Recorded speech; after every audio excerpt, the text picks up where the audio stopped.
Hey guys. This is what if Naruto was obsessed with getting stronger. Uzumaki Naruto was born to be a shinobi. He was supposed to be a killer, a protector of unparalleled skill. His lineage and the demon in his gut ensured that. In canon, his growth was stunted. In here, he had a reason to be strong. He has to survive. Hit like and subscribe if you like this one, and also please check the author in the description. Let's start. We are pain, that's all. We are God.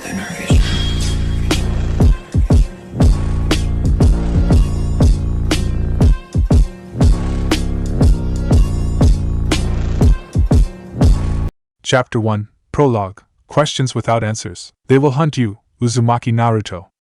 Blue eyes, normally vibrant with energy, were shadowed, contemplative even. It was a sight to behold on the blonde-haired, blue-eyed 7-year-old, though no one was around to see it. A gust of wind gently ruffled the boy's hair as he overlooked the village from on top of the Yondaime Hokage's head. The eyes, while staring at the vast village below, saw none of it. They saw not the administration building, nor the Grand Archive, the Shinobi Academy, or any other building of note. They did, however, see the faint outlines of the numerous shinobi hurriedly entering and exiting the Uchiha district. The once proud, sprawling clan compound was now littered with the blood and corpses of its former members. And he had met the man who had done the deed. What? The short blonde asked his uninvited house guest. The boy had experienced some frightening moments in his life, not the least of which had been what he had determined to be an assassination attempt when he was 4. This one was beginning to move up the list. Those red eyes were both awesome and terrifying, their burning intensity belying the churning emotions behind the emotionless mask his guest wore. They will hunt you, Uzumaki Naruto, Uchiha Itachi spoke. His voice was nearly a monotone, lacking both emotion and inflection that was commonly used. They will hunt you. They will find you. And they will kill you. Just behind the terror he was feeling, only compounded by the blood-spattered ANBU armor the teenager wore, he realized that the shinobi was giving him a message. Why? Why are you telling me this? Naruto asked, his voice quavering. To serve as a warning. Those who would hunt you are both numerous and powerful, some far more powerful than myself, Naruto's once silent protector told him. There will come a time when the Sandaime's protection will not be enough, a time when this village can no longer protect you. I warn you now so that you may be ready for that day. Naruto, in his entranced state of heightened fear, could not even nod in acceptance of the teenager's point. Who? He squeaked. Inwardly, he mentally berated himself of showing such weakness in front of the teenager, though he really couldn't help it. An entire village full of people whose animosity was only barely concealed couldn't break him, so how could this lone teenager inspire such fear in him? Itachi paused, seeming to weigh whether or not he should tell Naruto, before Akatsuki, and a man named Uchiha Madara. Abruptly, the sense of imminent doom and terror subsided, left with only confusion as the red eyes faded to black.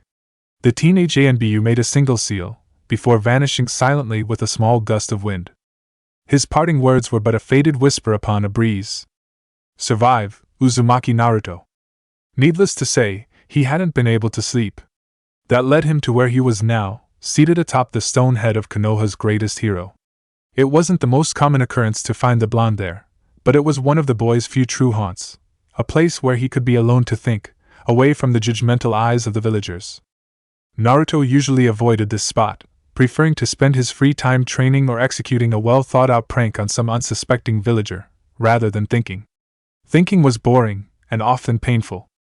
While many, his academy classmates included, would say this as confirmation of his lack of intelligence, it was far from the case. While not the sharpest kunai in the holster, Naruto was far from unintelligent. He merely applied himself to other pursuits.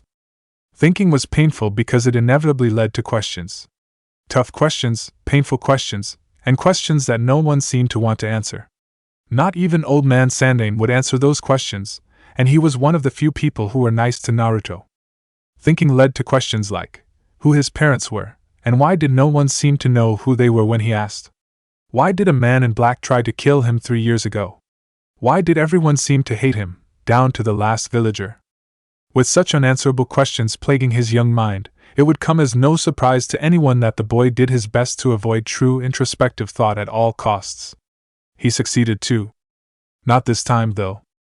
This time, there was no avoiding the questions, though they were of a different sort. Who was Akatsuki? Who was Uchiha Madara? Naruto hardly felt that he could go to the Sandaime with questions like these. After all, he couldn't answer the easy questions, like who Naruto's parents were. Why would the old man be able to answer these? And why would Itachi tell him what he did? If nothing else, Naruto's thoughts were revolving around this one question the most. He had learned of the teenage ANBU's name when he had made his way to where he was now. He had heard many on-duty shinobi speak the name in whispers as he snuck by them. Others had cursed it violently for the destruction he had single-handedly carried out. The fact that the executioner of the Uchiha clan had warned him of people out to kill him only made the question that much more confusing, and the answer that much more tantalizing.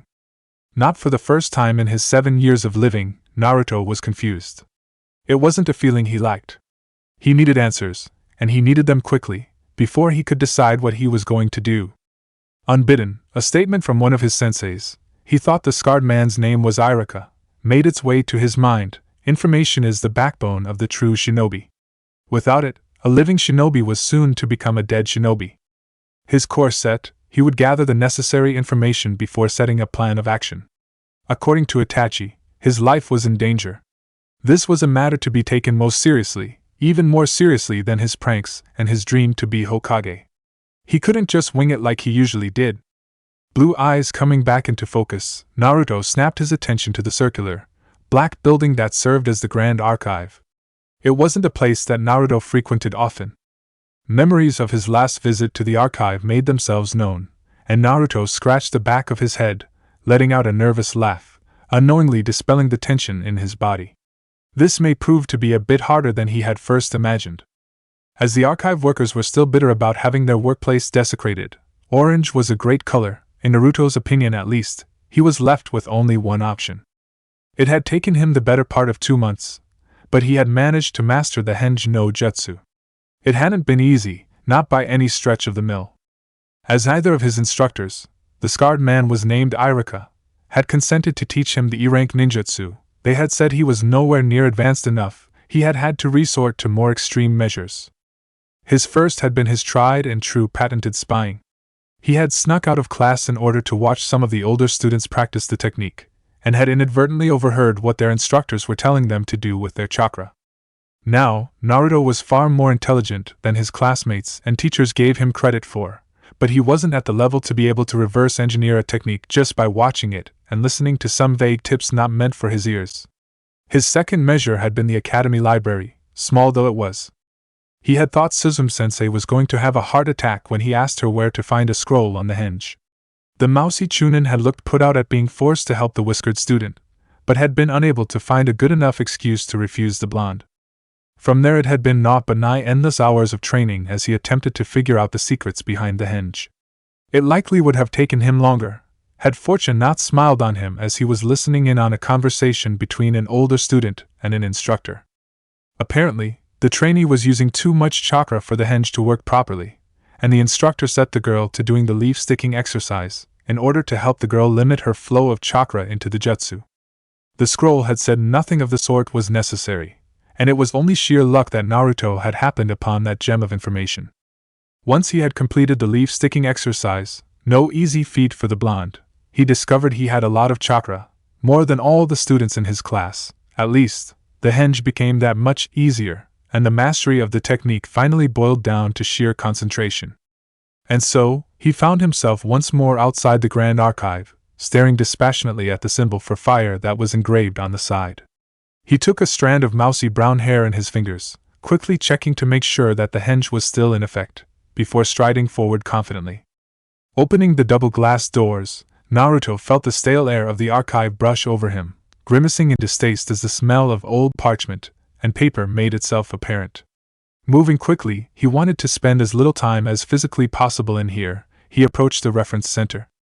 Stopping in front of the half-circle of wood, his presence was noticed by an attractive, auburn-haired girl who looked no older than 13.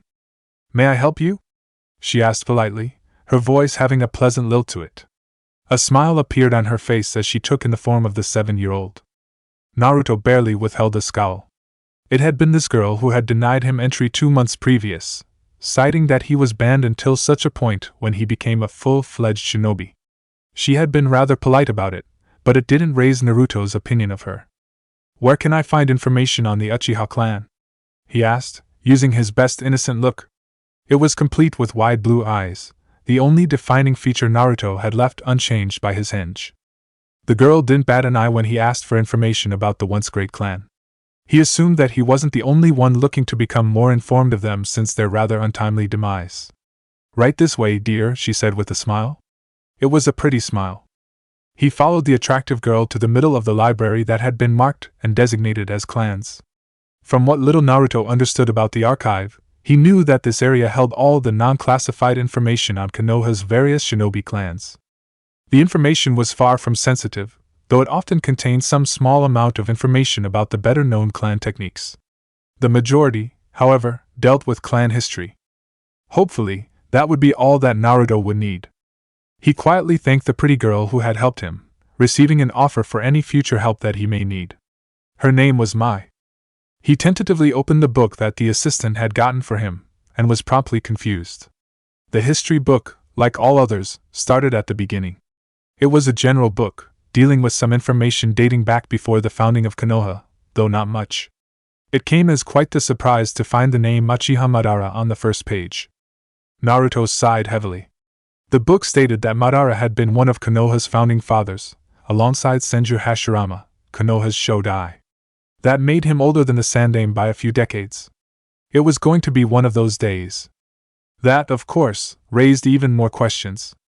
Naruto highly doubted that Itachi had intentionally misled him. Naruto had had a few encounters with the Uchiha before that night, and it simply wasn't in the stoic teenager's nature to give misinformation. The boy had been the epitome of professionalism. Not to mention, he was in ANBU. Everyone in the village knew that those guys had no sense of humor. With all other avenues exhausted, Naruto's young mind was forced to wrap around the idea that either Itachi had been wrong, or that Madara really was alive. Regardless, he had work to do. Even if Itachi had been wrong about Madara, Naruto didn't think he would mislead him about having some shady organization after his head. Itachi had also said that some members were stronger than him. Now, while Naruto had no real idea of how strong Itachi was, he had apparently wiped out the Uchiha clan single-handedly. That took some serious skills. If people stronger than Itachi were after him, Naruto shuddered. He didn't want to think about what might happen. Hell, he didn't even know if these mysterious murderers were even stronger than the Sandaime. 2 months ago, he wouldn't have even entertained the notion. The old man was Hokage. He was the strongest. The last 2 months of observation and training had opened his eyes some, though, and Itachi's message hadn't done much to help him keep a stable worldview. The truth of the matter was, the old man was, well, old. While old didn't mean weak, he was still the Hokage after all. Being old certainly didn't make him any better. Not physically, at least. He couldn't remember how many times the old man had preached to him about how a shinobi needed to use his mind just as much, if not more, than his body. Naruto was starting to see how that might be necessary. Itachi was a thinker, if all he had heard about the prodigy lately had been true. The old man was a thinker, a great one, if Iruka-sensei's lectures about Konoha's history were to be believed. Hell, this Madara character was likely a thinker. If he really was alive, which was doubtful, the book said he had lost a battle with the Shodai, and had never been seen again, then he must have been pretty smart to survive unnoticed for so long. Naruto shook his head, closing his book lightly, watching dispassionately as the resulting displaced air flooded some pages that were spread across his table. Looking outside, he noticed that some time had passed. The sun had moved enough that a couple of hours might well have gone by. How he hated thinking. He stood fluidly, stretching his tight muscles. Naruto brushed an errant lock of brown hair out of his face as he moved to the front of the archive. He gave his book to the attendant. It wasn't the same girl as before, he noted. Too bad. Stepping out of the grand building, his eyes automatically found the face of the fourth Hokage. His idol. He shook his head. Nothing was the same anymore. His grand dream to be Hokage seemed insignificant compared to the monumental mountain that had been dropped in front of him. With becoming Hokage, he had had time. Plenty of it, in fact. The path had been fairly clear-cut as well. Genin, Chunin, Jonin, they were all milestones on his grand journey. Now, though, he had to survive.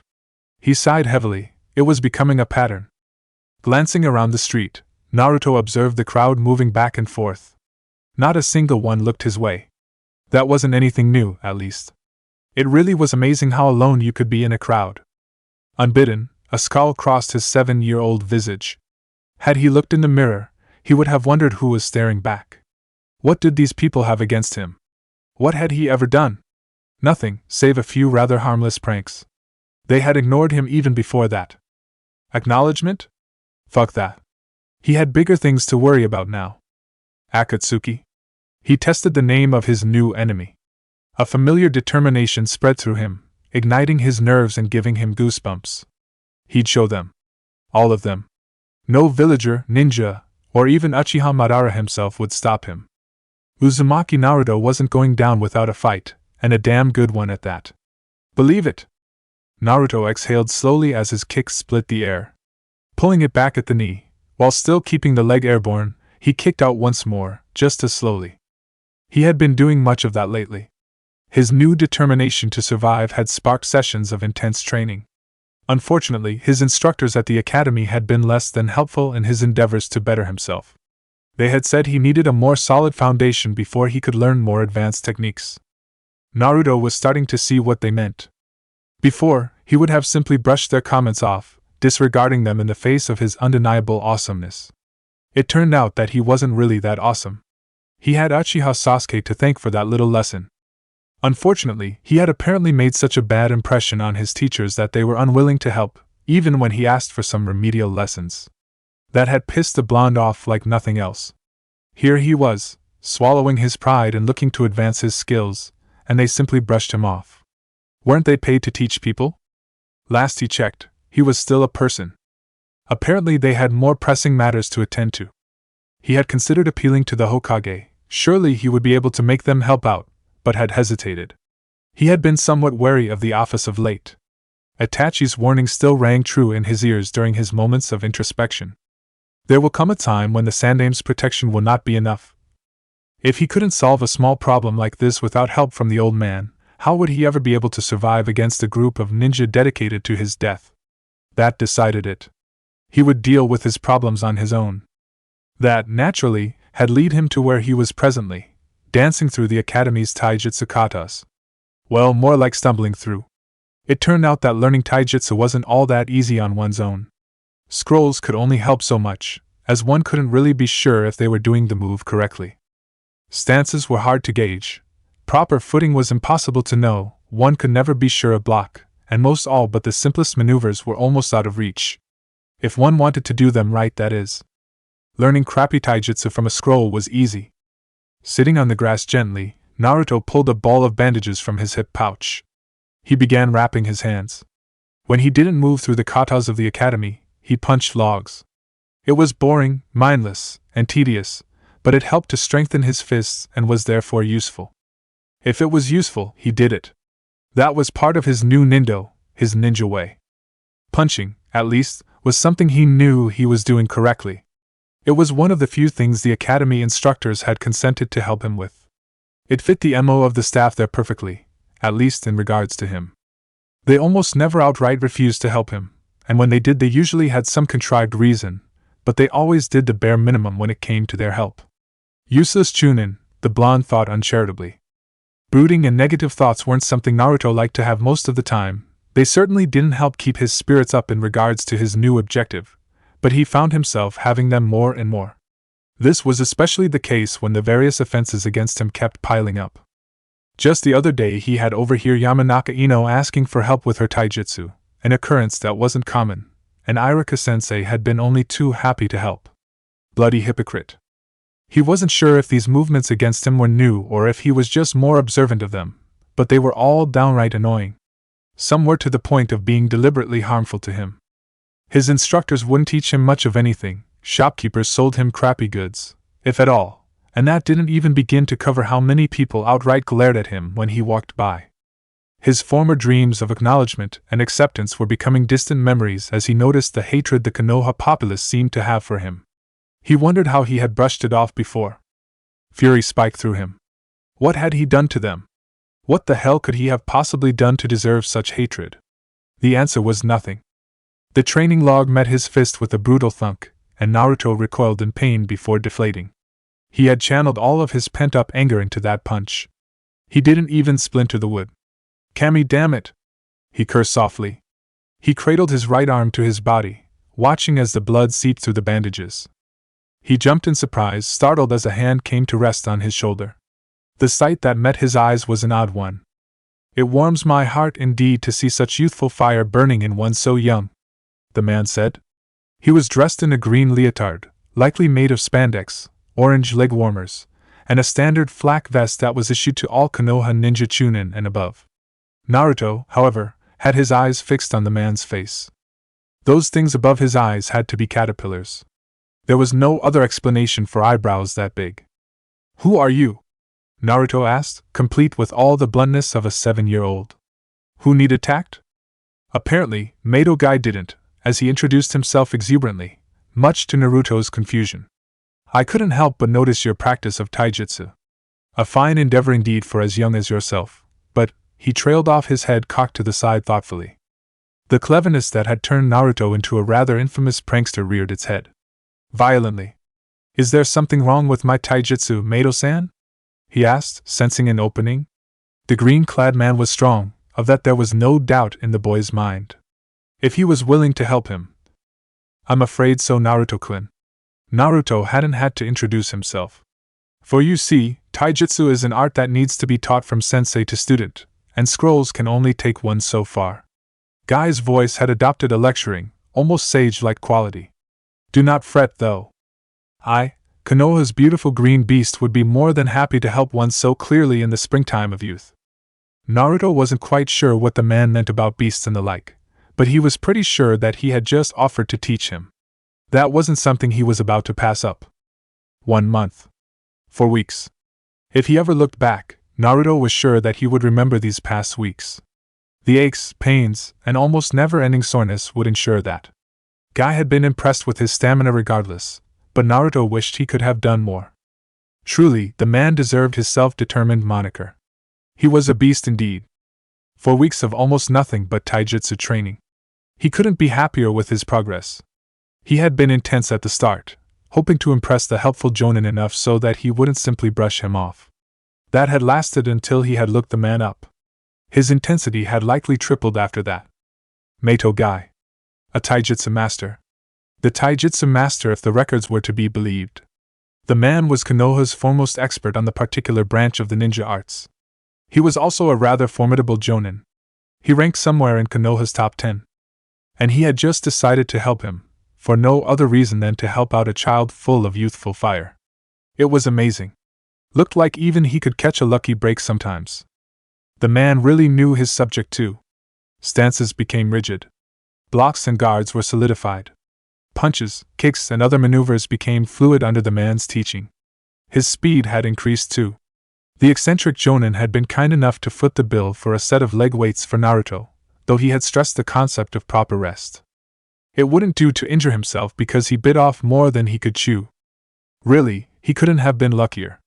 The standing invitation to train with him and his youthful student was going to be exploited as much as possible. He knew he was far from a taijutsu master.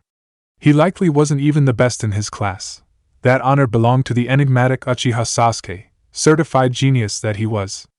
Even so, his brief time under Guy's tutelage had placed him at the middle of the pack at the least, as recent spars had shown.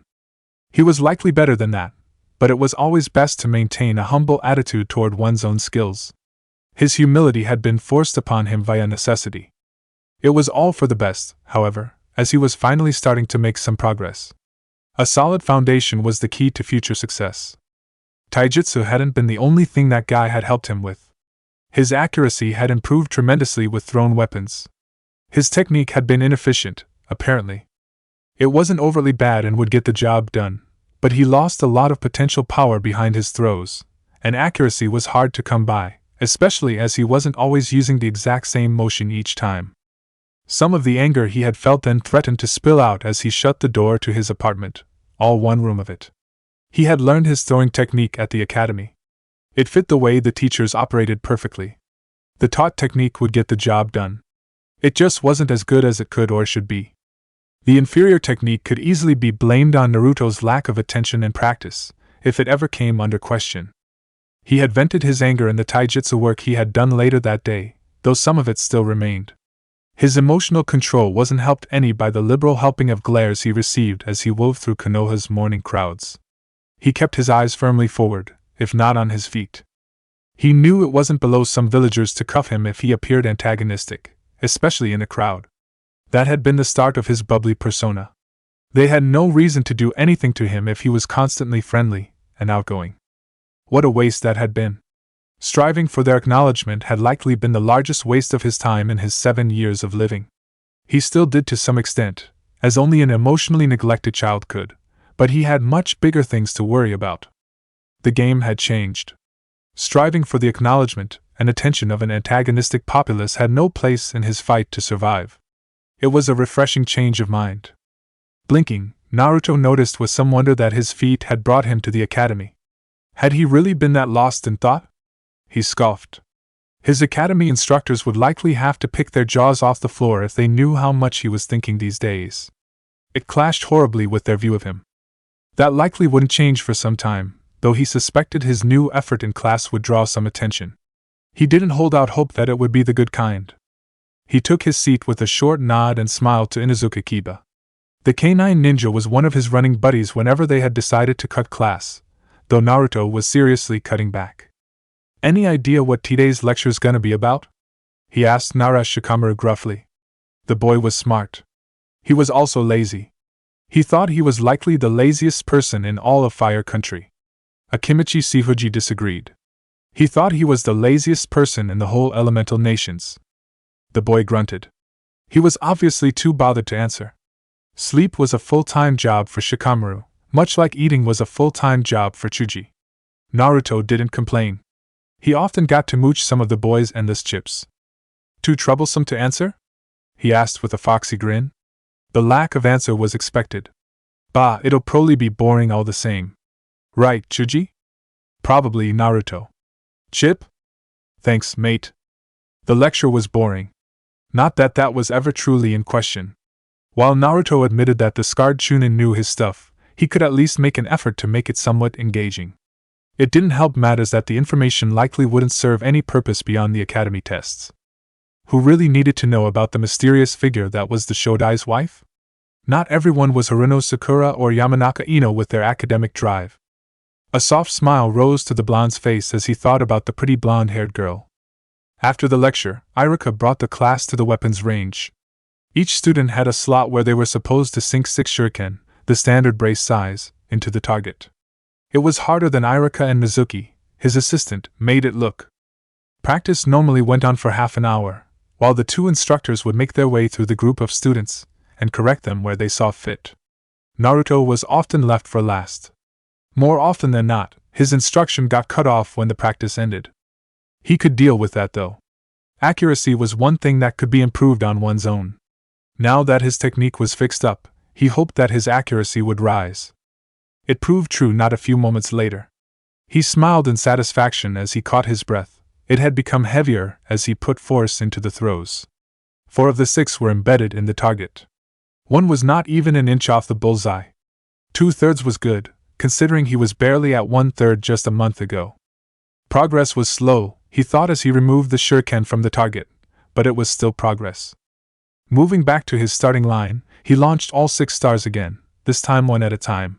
4 out of the 6 stuck again, but one had glanced off another, the angle so perfect that it had directed the shuriken into the bullseye. His smirk threatened to split his face when he caught sight of Iruka's raised brows. "What did you think of that, Iruka-sensei?" he asked obnoxiously. The scarred man called an end to practice without an answer. He'd have to work on that trick. It might come in handy someday, though he suspected that it might be easier with kunai. The short blades were a larger target by design. They were also heavier, making it easier to affect them in flight while still keeping on target. Shuriken were too light for that sort of intentional showmanship. The rest of the class didn't need to know that though. Uchiha Sasuke had an unknown look on his face. It seemed calculating to Naruto's untrained eyes, but who was to say? From target practice, the class moved to the center of the academy's designated training ground. That meant it was time for sparring. The one-on-one bouts were viewed by the whole class. Once the fight was finished, the instructor, be it Irika or Mizuki, would review the fight with the class as a whole. They often went over strategy and what worked and what didn't. The students were often tasked with coming up with their own solutions to the problems they had, the idea being that one learned more if they fixed the problem themselves. The instructors were always available to help, however. At least if your name wasn't Uzumaki Naruto. The fights proceeded without incident. Kiba had too much focus on full frontal attacks. Shikamaru was too defensive. Chuji made openings for himself, but hesitated too much. Sakura needed more punching power. Ino needed a haircut, though not much else. Shino was too stiff with his movements. Hinata hesitated twice as much as Chuji, though her Juken made up for most of her other faults. In the end, it was down to Naruto and Sasuke. Naruto didn't know the meaning of the word cliché, but that's how he would have described it if he did. Irika-sensei was most likely trying to take him down a peg or 5. Uchiha Sasuke was the class resident genius. No one save Shino and Kiba had ever managed to get more than a glancing blow on the boy. Naruto didn't much care. The class spread out from the two fighters. The combatants were encouraged to use their environment to their advantage, so being too close to the fight was just asking for trouble. Suitably competitive fighters wouldn't hesitate to bowl over anyone who happened to get in their way. Naruto winced in remembrance of when he was used as a shield by Ino when she had fought Sakura 2 classes previous. He didn't quite know where the instructors got off telling the girl she needed more punching power. Naruto bounced on the balls of his feet as the crowd of students backed up. Guy's lessons about having an explosive first step sounded loudly through his mind. The initiative could decide the outcome of a fight better than any level of skill. Most shinobi fights didn't last long enough for true skill to shine through. Irika signaled the start of the fight. Naruto sprang forward, hoping to steal the initiative.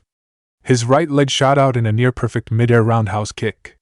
He hit nothing but air as Sasuke ducked under the strike.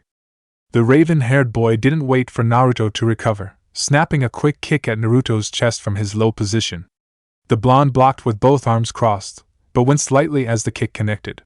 Sasuke wasn't much bigger than him, but he hit hard. Doesn't matter, Naruto thought fiercely. His landing was less graceful than he would have liked, but he regained his footing nonetheless.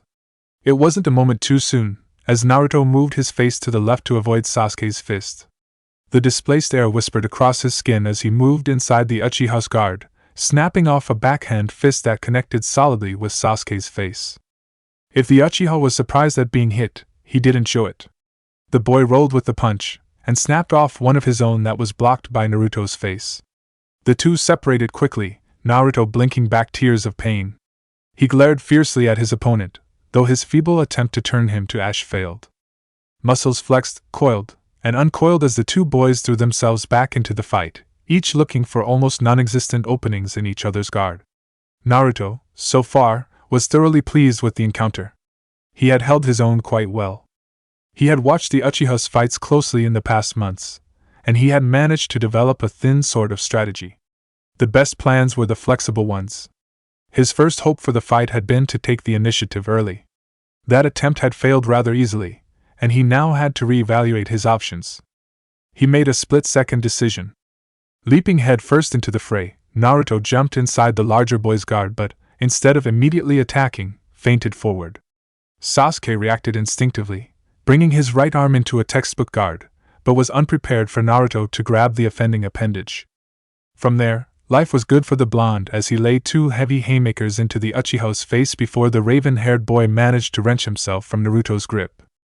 Sasuke made to make space, but Naruto wasn't giving up that easily. Charging forward, Naruto made to strike high, but dropped at the last moment and performed a textbook leg sweep. The Uchiha was knocked off his feet, but acquitted himself nicely by landing a solid kick to Naruto's stomach. The raven-haired boy landed an uppercut to Naruto's chin, but received a smack to both ears in return. Naruto, reeling from the blow, shook his head before charging low. The Uchiha was unprepared for the blonde's bum rush maneuver, and had the wind knocked out of him as he hit the ground hard. Naruto, while both smaller and lighter than Sasuke, had unintentionally managed to position himself perfectly on top of his opponent, ensuring that Sasuke couldn't maneuver his body to a certain extent. Leaning forward, he laid into the Uchiha, landing 5 hard punches to the boy's face. Victory was in his sights, as Iruka would surely call the match. Naruto peripherally felt a pair of legs snap around his neck, and blinked in confusion as he saw a victorious snarl cross Sasuke's face. He opened his eyes blearily. The sky is really blue, isn't it? He thought. A scarred face disrupted his view. Nay, Iruka-sensei. You ruined my view, he complained loudly. The sound of laughter assaulted his ears, and he turned his head in order to view his tittering classmates. Get up, Naruto, Iruka demanded. Naruto noticed it wasn't quite as harsh as usual. He brushed it off, it wasn't important. He reluctantly obliged the Chunin, though his body seemed to protest. Loudly. As you were unconscious at the time, you don't know what the class went over after your fight. I suggest you get the notes from one of your classmates, the instructor stated stiffly. Naruto just nodded in acceptance. His memories of the fight were flowing back rather steadily. His only mistake had been leaning too low over Sasuke when he had him pinned. Being too low allowed for one's opponent to apply a leg chokehold. Sasuke had apparently demonstrated this rather well, as Naruto managed to snatch defeat from the jaws of victory. He grimaced as feeling returned to his neck. Blue eyes sought Onyx as Naruto glanced about. He spied Sasuke with an ice pack held to his jaw. He glared balefully at those who attempted to help him. Apparently, he didn't need any help. The newly forming bruises on his face didn't agree. As Naruto caught the clan heir's attention, he nodded, hoping to convey the message good fight through the simple gesture. Surprisingly, Sasuke nodded back. A 12-year-old Naruto sputtered as he spit grass out of his mouth. I guess this is what they mean by eating dirt. It was a rare occurrence, thankfully. The taste of grass and dirt was not one that Naruto wanted to get used to. Unfortunately, his sparring partner had other ideas. Naruto didn't even flinch as he narrowly avoided a chakra-enhanced haymaker. He had enough bruises coming from this fight already. He wasn't about to let Sasuke land a near-cheap shot on his face that easily. The blonde danced out of the way of his sparring partner's follow kick easily. It looked almost choreographed in its simplicity. Footwork changed, stances flowed, and Naruto sprang forward with the force of a cannon, his weight and chakra carefully flowing into his outstretched elbow. Air whistled past his ears and he snarled happily as Sasuke was only able to redirect the blow. The elbow had caught him in the right shoulder, spinning him round. 2 steps and a minor weight adjustment later, Naruto's left-footed roundhouse kick had sent Sasuke hurtling toward a nearby tree. The boy managed to right himself in midair, and landed gracefully. Red eyes regarded Naruto balefully as their owner clutched his chest. Blue eyes narrowed and Naruto sighed inwardly. Sasuke had activated his Sharingan not a full year ago. He had managed to get dragged into testing its limits, as the young Uchiha put it. He could say with full honesty that he hated those eyes. It had been more than difficult to keep up the clan heir before he had activated his Kekkai Genkai. Now it was nearly impossible. His taijutsu superiority had all but disappeared in the last year, his tri-weekly sessions with Guy having little effect overall. That wasn't to say that he wasn't improving. It was just that Sasuke's already high learning curve became even higher. Bloody genius. The Uchiha had made one of the smarter decisions of his life once he had activated the famed dojutsu. He had decided against letting the world know about it. Naruto heartily approved. A shinobi always had his secrets. Just like Naruto would never let Sasuke know that he wore a full set of both leg and arm weights under his long-sleeved clothing. It wouldn't do well to reveal his trump card. Naruto was sure that Sasuke had a few tricks up his short sleeves as well. Naruto absently dodged a high kick to the neck, and moved swiftly under its follow-up. Snapping out a palm, he felt the heel of his hand just miss its target, Sasuke's eyes allowing him to predict the motion before it was complete. The offending appendage was grabbed tightly, but pushed himself forward, rather than back, throwing Sasuke off balance. Panting his feet and reshifting, Naruto used his superior strength to hurl Sasuke over his shoulder.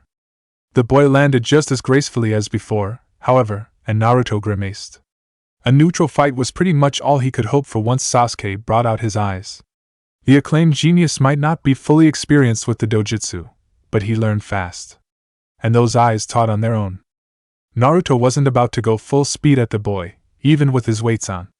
They both held back considerably here, either wanted to be injured in a spar that meant nothing. Naruto was similarly reluctant to break out the few ninjutsu he knew. While they might turn the tide in the short term, it would only hurt him in the long term. Sasuke knew a few ninjutsu himself, and there was no doubt that the Sharingan would copy everything Naruto threw at him anyway. Life just wasn't fair sometimes. Though it wasn't fair nearly all the time, in the case of Naruto. As such, he was often left taking a beating from his sparring partner. He consoled himself with the knowledge that he was getting better just as much, even if his progress was that much slower than the prodigal Uchiha's. The two rushed each other at some unspoken signal, and 2 punches were caught with a smack of skin on skin. They separated just as quickly, each one making space. Each dodged the other's punch this time, Naruto by a lesser margin than Sasuke, and the blonde kicked out. 2 shins met in the middle and each boy winced. Leaping back, the two regarded each other with calculating eyes, each assessing the other. Naruto smiled. Well? Aten, Sasuke nodded. The two relaxed immediately. Naruto collapsed heavily against a nearby tree. Sasuke joined him moments later. Not bad, in my esteemed opinion at least. Sasuke snorted.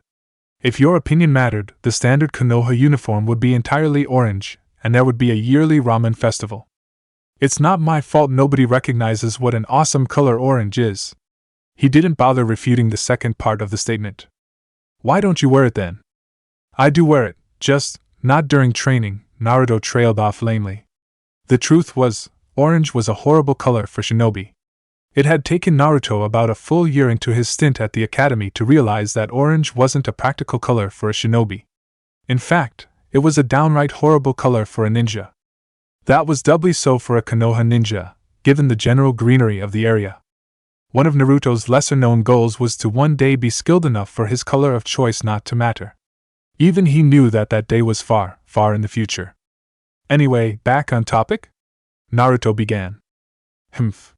The response was almost eloquent in its simplicity. Naruto would forever envy Sasuke's ability to sound cool with such a minimal response. Not that anyone would ever find out.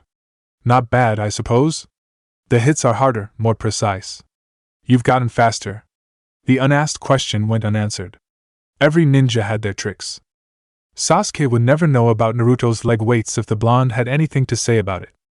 Naruto nodded seriously, silently appreciating the bluntness of the conversation. Either of them liked to dick around.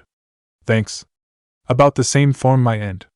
You've managed to include a few new moves since last time. Getting your technique stolen was an occupational hazard of training with a Sharingan user. Naruto didn't much mind. He was essentially bastardizing Guy's Goken style as it was. Complaining about his training partner stealing it would be hypocritical. As long as the Uchiha didn't take any of his ninjutsu, few that they were, he was just fine. Guy teach you anything new? Naruto shrugged. I'm working on some things, but nothing's done just yet.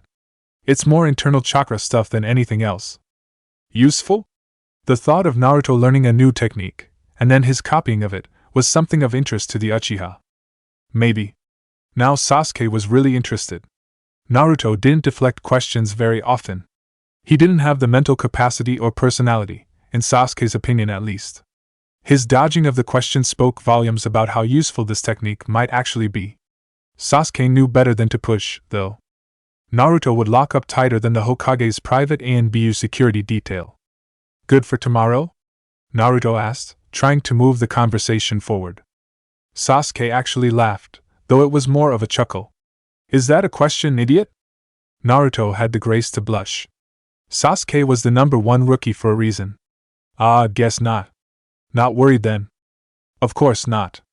I'd be more worried about yourself, Dobe. Righteous anger quickly bubbled to the surface. I haven't been dead last for 4 years now, team. Why do you have to call me that? Guess it just stuck. Why do you call me team? Sasuke reflected the question with unearthly skill. It fits. Don't, he exclaimed when Sasuke looked about to interrupt. The boy settled for a vicious smirk. You're a total douche to everyone. Team makes sense. Dead last isn't a great nickname for the #2 in class. The smirk never left the Uchiha's face.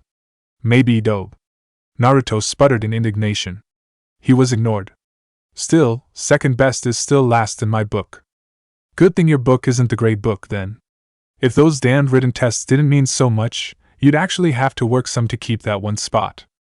Sasuke got up to make his exit from the training ground, idly wiping the residual dirt from his shorts.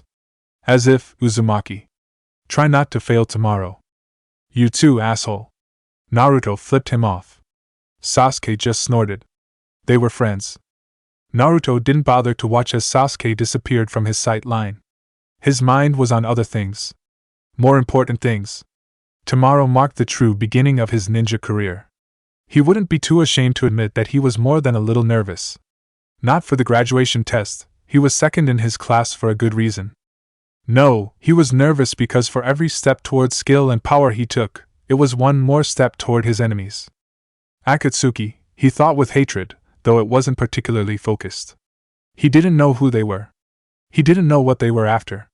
All he knew was that they were strong enough that Konoha wouldn't be able to protect him for long. Every minute of every hour of every day he had spent training was working toward the eventual confrontation he would have with the organization. He would be ready. Believe it. Chapter 1, Graduation. His body was awake and alert the moment the alarm began to blare. Blue eyes snapped to attention and regarded his room with earnest. The ceiling was still off-white, the wallpaper was peeling off in the appropriate places, and the sun filtered in through the two thin blinds. This was home. Naruto sat up blearily, idly turning off his alarm. Bloody annoyance. The blonde shook his head quickly, shaking out the cobwebs of sleep that had been overridden by his momentary alertness.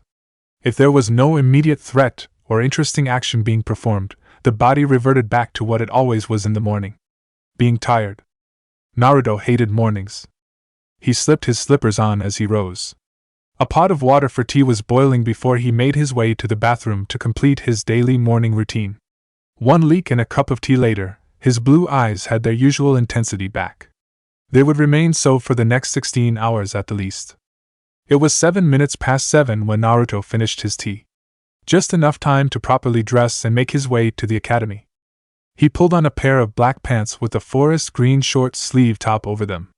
Black shinobi sandals completed his ensemble, along with carefully wrapped bandages along his lower claves and forearms. His ankle weights were carefully concealed beneath his pant legs. His weapons pouches were strapped in their appropriate places. The lights were off and his major appliances had been unplugged as he left his studio apartment. The landlord didn't need any real excuse to charge him more for electricity. A minor application of chakra masked his appearance as he exited his apartment building, and he began to weave his way through the busy morning traffic of Konoha. The brown-haired youth gently pushed his way into one of the many stalls that lined Konoha's streets. It was one of his favorite breakfast haunts. Uzumaki Naruto wasn't allowed. The brown-haired, brown-eyed Kimi-lee had no such problems. He munched on a breakfast roll happily as he bobbed and wove through the thick crowds. A smile crossed his unwhiskered face as he enjoyed the feeling of having no eyes on him. Well, save for the NBU on the rooftops. It was one of his guilty pleasures. There was much happiness to be had simply from not being noticed or glared at by the general populace. It was too bad it didn't last after he removed his minor henge. His arrival at Konoha's Ninja Academy coincided with his finishing of his breakfast roll. He carefully cleaned his hands with a napkin and water from the fountain near the academy's entrance. Ruffling his hair as he approached the classroom, a smirk threatened to split his face. He pushed the door to the room open to be met with the raised voices of the 20 or so students who were already there. All of them seemed to be trying to talk over each other, though he noticed a few nervous souls doing some last-minute studying in the corner. It was graduation, and Uzumaki Naruto was about to arrive.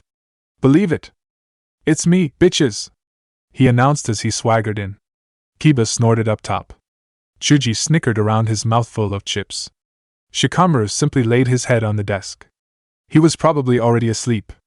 Taxing activities like expressions were far too troublesome for the Nara. A little confident in Naruto? Chuji asked good-naturedly. With good reason, mate, Naruto said as he strode up the wooden steps to his seat. He tossed a quick wink to a few tittering girls at the front. His already large smirk became absolutely devilish as they blushed. Take that, Sasuke. Bah! Cocky, that's what you are, Kiba barked from his position. You know full well that Akamaru and me could take you any day. Don't be so sure about that, doggy boy. You'd probably be a handicap for Akamaru over there. At Kiba's growl, Naruto held up a hand. Don't even bother. We all know who wears the pants in your relationship. Ain't that right, Akamaru? The small dog yipped happily in response. Chuji laughed as Kiba grumbled about traitorous partners. Even Shikamaru managed a snort. Now that was something of note. Naruto expected the lazy boy to be fast asleep by now. He certainly had no problems with doing so in the past. He and Chuji often talked about how they thought the boy could likely sleep standing up. If it wasn't too troublesome, of course. Chips, Naruto? Chuji asked. The blonde declined politely. Nervous? Eating can take your mind off the test, you know? Nah, mate. Naruto shook his head. The confident smirk had faded. It was replaced by a serious look that seemed out of place on the usually smiling visage. I figure I got to number 2 already. That counts for something. Chuki just shrugged, so Kiba picked up the slack, having finished licking his proverbial wounds. You sure about that? My sister graduated a few years back. She was downright bitchy in the lead up. Said it was the hardest thing she ever studied for. Naruto copied Chuji in his manner of expression. Maybe. It's a 3-parter. Written, ninjutsu, and taijutsu. I've had the ninjutsu down for a couple of years now, and my taijutsu had been top for almost the same. He wasn't bragging, simply stating facts. That's 2 out of 3 right there, and my written tests have gotten better. I figure that I've got this, even if I don't finish top. His own speech seemed to have eased some of the tension among the small group. His casual recounting of his own skills had reminded his contemporaries that they were similarly qualified, if not quite as good. A merry band of misfits they may be, but they weren't incompetent. At least not entirely. The momentary reverie was broken by the sound of squealing. Naruto winced appropriately as the overly loud voices of Haruno Sakura and Yamanaka Ino reached his ears. I'm gonna sit next to him. No, I am, Ino Pig. Fat chance, forehead girl. Cute girls they may be, but it was far too early for their pointless squabbles over the widely coveted seat next to Uchiha Sasuke. Naruto winced in sympathy for the raven-haired boy. He, along with the rest of the male population, was more than a little jealous of the good-looking Uchiha. That didn't mean he wanted to have the twin harpies crowing over him 24/7. The two were rapidly approaching their object of affection, and the boy in question looked none too happy. Naruto decided to take pity on his friend for the moment, and perhaps the girls given the look the boy had on his face, as a brilliant idea struck him. Catching Sasuke's eye, he made 4 hand seals. The boy simply rolled his eyes in irritation. Naruto took that as his cue. Speeding through the seals, Naruto executed a textbook Kawarimi no Jutsu with Sasuke, just as Yamanaka Ino claimed the coveted seat. Ha! Take that, forehead! True love prevails, isn't that right, Sasuke-kun? Naruto struggled to keep a straight face as the blonde girl's triumphant look turned to confusion as she spied Naruto's raised eyebrow. Her head turned around rather comically as she searched for the boy she thought she was sitting next to. She found him. He looked just as he always did, perfectly unruffled from the impromptu Kawarimi. Naruto took that as a show of his own skill, rather than Sasuke's innate coolness. His ego needed to stay inflated somehow. The rousing laughter from Kiba and Chuji, combined with Sasuke's twitching mouth, connected the dots in the minds of the two kunoichi. Ino opened her mouth to lambaste Naruto, but was cut off by the entrance of Naruto's 2 least favorite people. Everyone sit down and shut up! Yumino Irika yelled. Ino had no choice but to sit in the vacant seat next to Naruto, while Sakura took a seat next to a quivering Hyuga Hinata. This is the graduation exam. Take it seriously, were the words of wisdom from the scarred academy teacher. His silver-haired assistant Tuji Mizuki silently passed out the written portion of the exam. Naruto ignored the scowl that crossed the man's face as he received his test. The animosity between himself and the academy instructors hadn't waned in the last years of Naruto's academy stint. Irika had seemed to warm to him for a time, but Naruto had remained wary of the man. If he had befriended every person who was suddenly nice to him, he wouldn't be here now. The somewhat half-hearted attempts at friendship with the scarred man had all but disappeared. You have 1 hour. Begin. The scarred instructor's voice barely penetrated Naruto's thoughts. He opened his test and silently regarded the 45 questions. He sighed. I hate tests. Question 1. The following 256-character message needs to be decoded. Determine the cipher necessary and explain its concept. Naruto's mind filtered through the various ciphers he knew of before deciding on one. It was correct. He had gone with the most basic one he knew. It was one of the 3 that were taught at the academy. The fact that he had memorized over 10 more on his own time spoke of his dedication to the shinobi lifestyle. Question 2. The position of shinobi marked A in relation to the position of shinobi marked B is defined by the following equation. Derive the velocity and acceleration functions from the position function as related to time. Fucking math. He hated math. It was tedious, boring, and nearly useless in the practical sense. When would he ever have to derive equations in the field? Never, that's when. Thankfully, he had a little shortcut, courtesy of the archive. N times A times T to the N1, bitches. Who needs math? Question 3. Given the derived equations, calculate the instantaneous velocity and acceleration at time equals 2.7 seconds of a thrown shuriken from shinobi A to shinobi B. A simple plug-and-chug problem. They were easy as long as you had the equations right. Living on easy street, he thought with a grin. Question 4. Given the height of shinobi A and the distance between him and shinobi B, draw the appropriate parabola describing the projectile motion of a thrown shuriken from shinobi A to shinobi B. Calculate the angle of depression and the angle of elevation. Shit, he couldn't do this one. He vaguely remembered Irika's lectures on projectile motion, but only vaguely. Mizuki must have been the one to finish up that particular lesson. There was a reason he was the assistant. Question 5. Describe the effect Konohikusa relations had on the outbreak of the Third Secret War. Utilize the space below and summarize in less than 200 words. History. It was boring as hell, but pretty easy. All it was memorizing dates and names. It had no real importance in the field though. Naruto supposed that it might be important to know if one was in the administrative service. It was important to learn from history. At least that was what the proverb said. And the questions continued on in that vein. By the end of the hour, Naruto had answered all but 8 of the questions on the test. The more practical questions were fairly easy for the blonde, while the math and written physics were the opposite. History was somewhere in the middle. He exchanged nods with a bored-looking Sasuke and even more bored-looking Shikamaru as the tests were collected. The taijutsu portion of the exam was next, and he was eager to see how much Sasuke would reveal. They were both better than they let show in class. There was simply no need to show off more than they already did. What did you think? He asked a group of Shikamaru, Chuji, and Kiba. Sasuke was slightly ahead of them and unlikely to participate in the conversation. He was Naruto's friend, not everyone else's. Not too bad, troublesome, and piece of cake, were the answers that greeted Naruto. It was all he really expected from his academy friends. None of them excelled at written tests, and, as such, didn't hold them in much regard. Save for Shikamaru, whose mind was likely on what he would do after the exam, they all were focused on the coming taijutsu portion of the exam.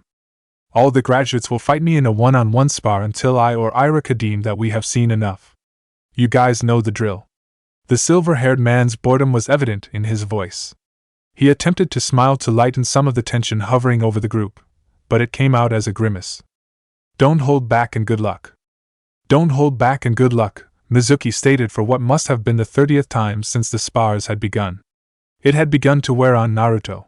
That, and the general level of incompetency he saw clearly in his fellow students. He could only imagine how Irika and Mizuki felt, having taught the bunch. His clique had done well, though. That was a good thing at least. Kiba had been downright vicious. The blonde watched dispassionately as Sasuke danced around Mizuki's strikes. His fan club was cheering him from the sidelines. Not for the first time did Naruto envy the prodigy's inherent grace. No matter how much he worked or trained, he knew that Sasuke would always look better than him when fighting hand to hand. Grace couldn't be taught. Bastard. His eyes didn't change as he watched Sasuke take the upper hand with a well-placed thrust kick that had Mizuki stumbling. Irika could have called the match right there. Mizuki was finished, but he allowed Sasuke to show off his skills. He snorted when Sasuke planted his knee in the man's gut to end the match. Mizuki looked none too happy with his partner. Naruto exchanged nods with the genius as he made his way to the ring. Sasuke hadn't shown much more than he ever did in the academy spars. Naruto would do the same. It wasn't that he had anything to hide, really, but going all out wasn't really necessary. Irika and Mizuki were total scrubs when it came to taijutsu as far as he knew. It made him wonder why they were teaching. Don't hold back and good luck. The platitude couldn't have been less sincere if Naruto had been the rakeage. Begin! Naruto hopped forward immediately, launching a hard roundhouse kick at Mizuki's head. It was blocked, though Naruto got satisfaction from the man's wince. The added weight around his ankles hadn't helped matters. Grunting, he shifted his weight while midair, bringing his other leg around for a dropping heel. Mizuki dove under the leg and rolled to safety. Naruto landed gracefully and bounced on his toes in anticipation. Mizuki didn't disappoint. Naruto calmly redirected a palm strike to his throat and ducked inside the man's guard and swung a punch. It connected solidly, but Mizuki rolled with the blow and Naruto added another bruise to his collection from a kick to his right arm. It was all good though. Mizuki didn't hit nearly as hard as Lee. Naruto leaped over a wide sweeping kick and coiled his body into a controlled haymaker. Coil and uncoil. Let the body's weight and flexibility be your power. The haymaker hit home with a thump and Naruto followed up with a quick sweep of the man's legs. He caught the defensive kick aimed at his chin and used the momentum to turn the catch into a throw. Mizuki landed heavily in the dust, but regained his bearings quickly. Naruto scowled as he fought the instinct to follow up with a Konoha Senpu that would have laid the instructor out. It wasn't necessary for this fight, he told himself. The blonde wondered why the match hadn't been called yet. Surely he had made a good show so far. A quick glance to Irika showed a calculating look in the man's eyes. Naruto smirked a little. He was obviously letting this play out like he had with the previous match. It was probably to see how much Naruto actually knew. The thought was broken up as he took a punch to the face. He cursed his inattention. Sasuke wouldn't have done that. Mizuki came in low with a stomach-level punch. Naruto worked in some tai chi transferring body weight. The blonde redirected all of Mizuki's momentum away from him. The man was stumbling as inertia took over. The instructor didn't know what hit him as Naruto capitalized on his opportunity and buried his foot in his back. The boy took more than a little satisfaction in forcing his teacher to eat dirt. Match. Irika called. The man looked genuinely impressed. It was one thing to knock your classmates around in the spars. It was something else to do it to your instructor. Even so, Mizuki likely wasn't going all out. Naruto did his best to remain humble in the face of overwhelming victory. It was easier said than done as a smirk threatened to split his face. Yamanaka Ino was called as Naruto exited the ring to polite clapping from the rest of the class. Sasuke was smirking. Kiba was howling. Chuji looked happy. Shikamaru looked bored. How about that, Sasuke-chan? He asked with a teasing smirk. Humph. Not bad, though, but you took a few too many shots to the head. I'd worry about your intelligence if you weren't already so stupid. Naruto just laughed. Whatever, bastard. I beat your time all the same. The boy in question turned his head. I still look better doing it, idiot. Bah. The rest of the group watched the banter with varying degrees of amusement. It was well known that Naruto was pretty much the only one that Sasuke got along with, and that their verbal spars had no real heat behind them. The barb tossing simply served as amusement for the rest of them. The group chatted back and forth as Ino finished her match with Mizuki. Naruto smirked as he annoyed the blonde girl by cheering for her obnoxiously. She scowled at him venomously, looking at him like he was something to be wiped off her sandal. It was fun to rile her up. Naruto calmly accepted a bag of chips from Chuji as the group of hopefuls was led back into the academy. All that remained was the ninjutsu test. Naruto wasn't worried. They were immediately told to sit down and prepare for the final third of the exam. Apparently the examiners wanted to get this over with. This was the normal time to break for lunch. Chuji was distraught. Troublesome, listen, Chuji. Your name's at the top of the call sheet. Get it done quick and get out of here for some food, Shikamaru suggested to his friend. Naruto watched with amusement as the large boy's eyes lit with renewed determination. Chuji was too easy to manipulate. The shadow user was particularly adept at it. The two had known each other since birth, nearly, and Shikamaru knew Chuji nearly as well as he knew himself. Naruto tapped his fingers against the wooden desk as he waited to be called. The ninjutsu test was the most important of the three, and Naruto was eager to get it over with. He was far from nervous. He had mastered each of the 3 academy jutsu a few years back. All that he cared about at this point were class placements. That and getting the fuck out of the academy. He was sick of the entire establishment. Satisfaction welled up inside him every time he remembered his time at the academy. His Chunin oppressors had tried their level best to discourage his learning for years. They had failed. Everything short of outright sabotage had been tried, including not answering his questions and sending him outside for disrupting the class. It didn't matter. They kicked him out, he learned on his own. They eventually stopped trying. It wasn't worth the effort apparently, especially as he managed to take the 2 spot in the rankings over 2 years ago. It had been a long, hard, and tedious 5 years, but he had made it. Uzumaki Naruto, Iruka called. And now he was just a few hand seals away from victory. Let's get his over with. Transform into a copy of a person of your choosing, the scarred instructor commanded.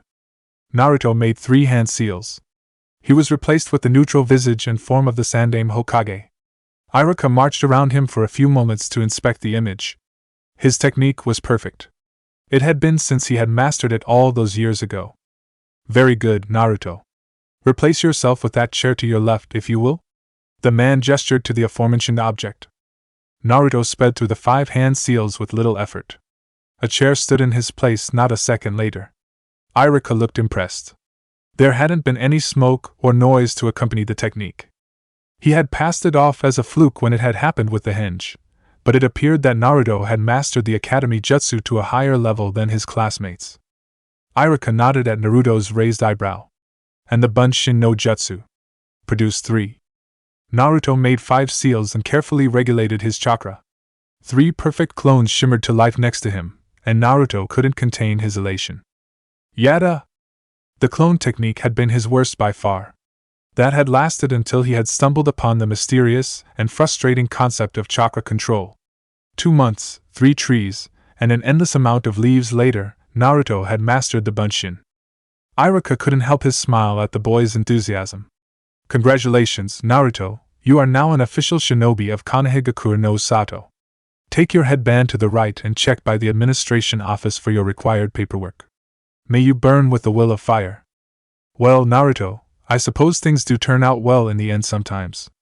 Would you agree? The blonde nodded. His electric blue eyes sparkled in the lantern-lit atmosphere of Ichiraku Ramen. Sometimes, old man, sometimes, he trailed off with a smile. He could scarcely remember being so giddy. Surpassing all expectations of you had a way of doing that. Well, I'd offer you a free bowl, but I'm afraid that business hasn't quite been as good since I lost my best customer. The old man had a slight smile on his face as he said it. Naruto didn't believe the kind old man for a second. Please, old man, you know full well that you've been doing just fine. Ayam-chan said you might be planning an expansion, Naruto said with a smirk. Bah! What have I told you about letting slip confidential information? The man called back to the kitchen area. The smile never left his face. It's Naruto, Dad. Besides, you weren't going to keep it secret for long. The voice of Ichiraku Ayam floated upon the ramen-scented air from the kitchen. It held a teasing lilt to it. Humph, I sense a conspiracy here. Naruto laughed along with the small family. It was amazing how 2 people and a steaming bowl of ramen could make him feel right at home. He couldn't imagine another place he would rather be to celebrate his graduation. I don't worry about it, old man. I won't tell no one. He slurped his ramen happily. Sides, weren't you the one who told me that I needed a more balanced diet? If I had known that I'd all but lose my best customer, I would have lived with you being a shrimp. Naruto snorted. The kind old man and his daughter had been his first friends in the village. It was quite the experience for young Naruto to know that someone actually cared about his well-being outside of the very basics. The old man had all but insisted that he move to a more balanced diet when he entered the ninja academy. Ramen's a great food, best in the world, but a growing boy needs some things that ramen just doesn't have, he had said. Regardless, Naruto still made a point to stop by and order a bowl or 3 once a week. He would have happily lived on ramen alone if it meant keeping the atmosphere and attitude that the Ichirakus provided. It was too bad that his sense of survival all but demanded his compliance with the old man's order for a more rounded diet. He wouldn't survive long if he was malnourished. It's good to know that my well-being is at the front of your mind, Tuchi-san. So, what's this expansion you're planning? Naruto asked. He was genuinely curious. Ichiraku Tuchi took a seat next to the blonde. Well, you probably don't know, but a few of my friends in the business have fallen on some hard times lately. They had to close down their stalls recently, and I came up with the idea of a joint business venture. While it would still be under my name, the 3 of us would co-own the shop/restaurant, and it would cater to all 3 meals of the day. A roll shop for breakfast, ramen for lunch, and grilled meats for dinner. It's the full package. The man was very excited at the idea of finally developing his stall into a full-time restaurant. Naruto was happy for the man. It was tough for the two Ichirakus to support themselves with a simple ramen stand. A full-blown restaurant would likely triple their income. Sounds like a good idea to me, old man. When do you start remodeling? In about a month. I've filled out the paperwork for the lease on the building across the way, and we'll begin setting up shop once it's been filed, he proclaimed. Well, good luck to you. Naruto was happy for the two people who he considered family, but he was also sad to lose the homey stand that had served as his hangout and thinking place for the entirety of his childhood. The bell to the stall rang. Tucci was behind the counter before Naruto even noticed he had left his spot. Welcome to Ichiraku Ramen. How may I help you? One bowl of pork ramen. Medium please, a familiar voice ordered. Coming right up, Iruka-san. Naruto's eyes snapped to meet the brown orbs of his sensei. Former sensei, he reminded himself. Iruka-sensei? He kept the honorific as it sounded weird to address him casually. Naruto, I thought I might find you here. The scarred man addressed his former pupil casually. Naruto caught an undertone of hesitation in the man's voice. The Chunin sighed before a small smile blossomed. I want to congratulate you again on passing the exam. You did much better than many had expected. Myself included. Naruto thanked the man. And don't worry, the paperwork will be filled out by end of day tomorrow. But I think that simple congrats wouldn't warrant a visit like this. Naruto was immediately suspicious of the man when he had first entered the stand. Iruka was silent for a few moments as he slurped his ramen. You're right, of course. A simple congratulations wouldn't require me to seek you out. He sighed, looking somewhat lost. Naruto wondered what could cause this side of his sensei to show itself. I wanted to apologize. That stopped Naruto in his tracks. So shocked he was, that he didn't even bother to respond to the unexpected proclamation. Iruka picked up where he left off. I know that I treated you like crap when you first came to the academy. Hell, I didn't treat you much better afterwards, but I suppose I saw you as a bit of a younger version of myself. Here the Chunin smiled lightly. I was quite the little troublemaker myself, you know. Through the haze of confusion the unexpected apology brought on, the last sentence penetrated Naruto's consciousness. No way! He could hardly believe that Iruka, the stickler for the rules, had been anything but a model student when he was younger. Believe it, the man stated, imitating one of Naruto's favorite lines. Anyway, I suppose that led me to being harder on you than the others. It doesn't make up for my behavior, but I hope that this will help make up some ground between us. I like to keep a good relationship with all my students, and I would be remiss if there was bad blood between us. Naruto was stunned. Of all the things he had expected of his former teacher, an apology certainly wasn't one of them. While he held no love for one of his former oppressors, he didn't hate him either. He had overcome any and all efforts the man had made to hinder him. The academy was behind him now, and the man seemed sincerely sorry. Maybe it was time to bury the hatchet. If not, he would just keep an eye on the man. The blonde smiled. Apology accepted. The man seemed surprised. That's it? He asked. Naruto shrugged in response. The academy's behind me now. Everything that happened there is water under the bridge, I guess. A genuine smile lit up the scarred man's face. That's good to hear, Naruto. Heh. Anyway, I'll probably be running missions with you in a few months. No sense in not being able to work with a future teammate. The blonde smirked widely. Iruka guffawed into his bowl of noodles. Humility isn't one of your strong points, is it? What makes you so sure you'll be a Chunin in a few months? I thought that was obvious, Iruka-sensei. I'm awesome like that. The Chunin held back from cuffing the boy over the head. You'd do well to curb that ego of yours. You might be good for a genin, but you've got a ways to go before you're Chunin material. Bah! You know I'm awesome, Iruka-sensei. I totally destroyed Mizuki-sensei today. Iruka snickered at the boy's enthusiasm. He had indeed witnessed the rout, and had been more than a little impressed with the boy's skill. Still, Naruto, Mizuki was holding back against all of you. I'm sure that your match would have gone quite differently if he had been really trying. If only you knew, Naruto thought. Maybe? The boy shrugged childishly. Maybe nothing. Mizuki is a battle-tested chunin with experience that you just don't have. As am I, he added as more of an afterthought. Naruto accepted the point.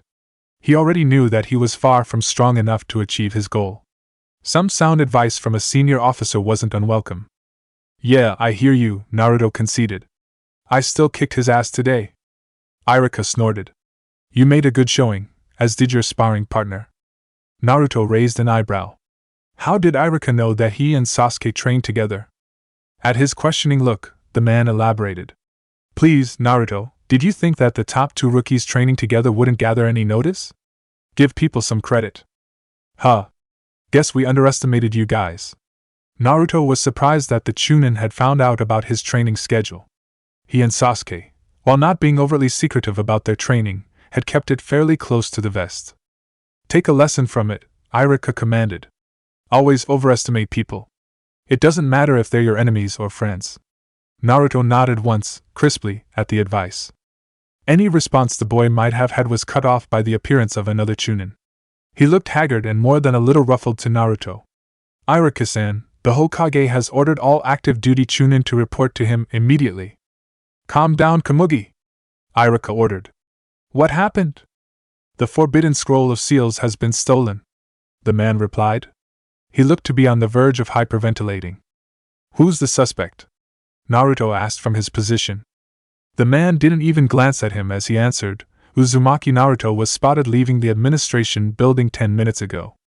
Naruto and Iruka exchanged a look. I'm Uzumaki Naruto. I've been here for over half an hour, Naruto said uncertainly.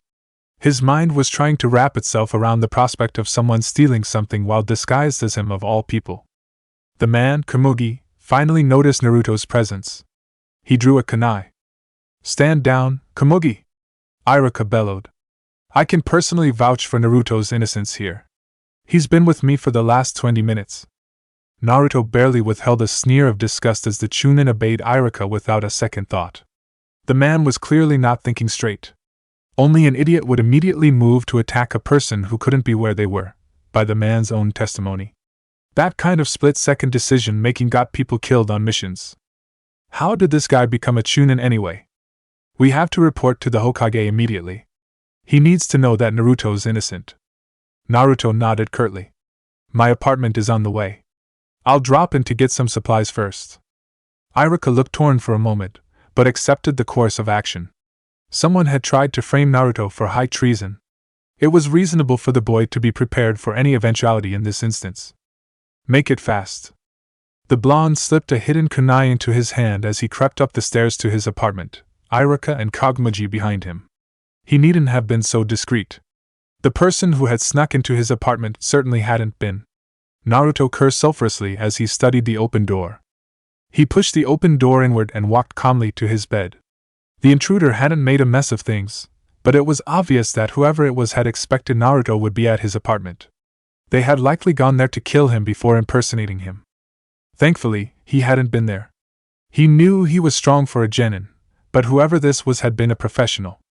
The only true evidence of their visit was the open door, a sloppy mistake likely made in frustration. They had managed to sneak into the administrative building and steal a highly guarded artifact. Naruto didn't favor his chances had the person been able to surprise him. He dropped to a knee beside his bed, and pulled up floorboard that had been securely fastened. He quickly strapped his weapons pouches to his legs and hips. His shiny new hitate was tied securely around his forehead. I'm ready. Let's go. The Hokage needs to know the full scope of the situation. Iruka was the leader of their makeshift group. The three sped across the rooftops of Konoha at speeds hard to follow. If Iruka was surprised that Naruto could keep pace so easily, he didn't show it. Komugi did though. The time passed in a blur for Naruto. He had survived one assassination attempt on his person when he was younger. He had been saved from another one by sheer luck. He couldn't help but feel shaken at the notion as the group came to a halt on the roof of the administration building. The Sandaime was waiting for them. Hokage-sama! Iruka burst out. The aged legend took in their forms. His eyes held a calculating gleam as they surveyed Naruto. Save your words, Iruka. I believe that I have some idea of the situation we are in, the Hokage said. His gravelly voice was neutral. Naruto couldn't be sure, but he thought the old man looked relieved to see him where he was. I take it you can vouch for Naruto's innocence? Yes, Hokage-sama. Naruto and I were eating at Ichiraku Ramen when the crime occurred. It couldn't have been him. The Ikarakus can verify that. The old man nodded his acceptance. Very well, though that means that our situation is even direr. I scrambled the available Chunin under the notion that they would be tracking a new genin. We now have to assume that a much more capable shinobi has penetrated our defenses. Hokage-sama, Naruto interjected. The infiltrator broke into my apartment while I was at Ichiraku's. It was likely an attempt to dispose of me before the crime was committed. The old eyes seemed to stare through him. Naruto fidgeted nervously before the legend. It had been a while since he had spoken with the Sandaime, and the circumstances were far from cheerful. That is probable. Was there any hard evidence of the break-in? The door was ajar when we entered, Naruto answered with some confusion. Of course there was evidence. Why else would they be reporting it? The information gave the Hokage pause for a few moments. When he spoke, his words were certain, though mostly to himself. Then we are dealing with a homegrown threat. No foreign infiltrator would have been so sloppy in their execution, especially if the attack failed to produce results. Nor would they have cause to target young Naruto specifically. Naruto was confused. He knew that many in the village didn't like him, for reasons unknown, but why would anyone have cause to target and frame him specifically? It didn't make sense. The Hokage made 5 hand seals. Unbeknownst to the group, the tattoos of all active ANBU members had just begun to burn. It signaled them to report to headquarters immediately. Hiro Iroh, the Hokage addressed 2 hidden ANBU by name. Report to headquarters and brief the captain of Alpha Platoon on the situation. We have a homegrown traitor who is currently in possession of the Forbidden Scroll of Seals. Yes, Hokage-sama. The 2 ANBU sped off, all but invisible to Naruto's eyes. Iruka, Kamugi, report to the Yamanaka clan compound. Wake Yamanaka and Noichi and brief him on the situation. The first Fire Blade has the authority to recall active shinobi. All Chunin currently on duty are to be recalled. ANBU will handle the infiltrator. Yes, Hokage-sama. The Chunin made haste toward the sprawling clan compound, Iruka with a glance back at Naruto. Naruto fidgeted nervously in front of the Sandaime. The old man seemed oblivious to the boy's discomfort. He merely stared at the Hokage monument before him in pensive silence. Naruto said nothing. After what seemed to be an eternity of waiting, the Sandaime sighed. His whole body seemed to shrink as he let out the breath. Walk with me, Naruto. I feel that you are safest in my presence tonight, and I would like to have a cup of tea in my office. It does wonders for an old man's nerves. Naruto was silent as he followed in Sarutobi's wake. The man walked briskly through the corridors of the administration building, and Naruto was hard-pressed to keep up. Eventually, the Sandaime led him to the large, circular office where he spent the majority of his days. He was surprised to see a steaming pot of tea waiting for them when they arrived. Protection of the Hokage involves more than just standing outside my office all day, Naruto, Sarutobi addressed the boy as he poured the tea into 2 waiting mugs. The job requires both combat prowess and some level of domestication. He smiled wryly at the disbelieving expression on the boy's face. Oh yes. Naruto burst out laughing. The image of the Hokage's elite guards making his tea was just too funny an image. Indeed, many of the newer recruits are quite surprised when their senior officers send them on errands for me. I believe the senior members consider it some form of hazing. The Hokage kept his smile all the while, sipping his tea absently. It was difficult for Naruto to reconcile the image of this grandfatherly figure with the information he knew of the man. It had been that way ever since the blonde had read of his exploits in the First and Second Shinobi Wars. The idea that this man, currently laughing with him, was known as the Shinobi no Kami was hard to wrap one's mind around. It's quite the image, old man. Naruto accidentally referred to the man as he used to and was about to apologize, but Sandaime just chuckled good-naturedly. Yes it is, Naruto-kun. Now, I'm sure you're wondering what this is all about. The abrupt change of topic threw Naruto for a second. Yes, Hokage-sama, I am. He recognized the change in tone, and reverted to a more formal approach. Walk with me then. Once more, Naruto followed the sweeping white robes of the professor through the administration building. They came to a halt outside a locked door with an inscribed pattern on the aged wood. Sarutobi made a few seals before his fingers lit up in a specific pattern. Naruto watched, entranced by the visible chakra, as the Hokage pushed his fingertips to the pattern on the door. The pattern, now identified as a seal of some sort, lit up in a blinding flash of blue. The doors swung open obediently, revealing numerous shelves almost twice the size of Naruto. This, Naruto, is the Hokage's library. Naruto's eyes lit up at the prospect of being in the super-secret library that was reserved for the Hokages only. Maybe I could swipe something, he thought excitedly. There was no telling what kind of techniques were in here. Now, before you entertain notions of taking some jutsu scrolls, know that the seal on the door acts as more than a lock. The stern look on Sarutobi's face removed any thought of stealing a technique that Naruto had but a moment before.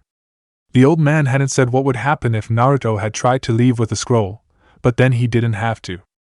Every Hokage since the Shodai has contributed to this vast library, I more than any other.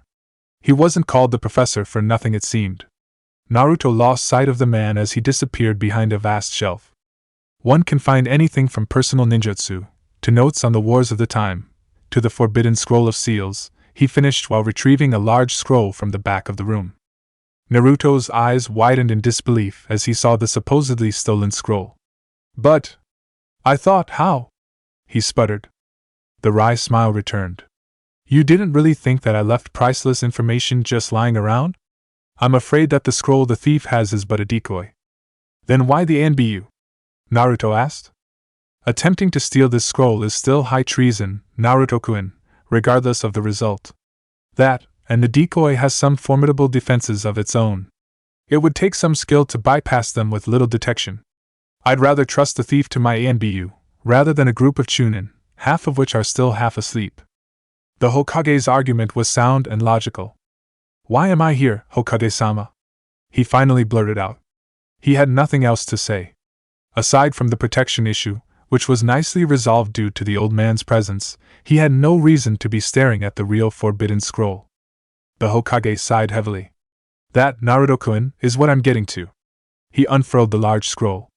Naruto's sharp eyes briefly viewed a few of the earlier techniques in the scroll before Sarutobi channeled some chakra into the paper, and they disappeared.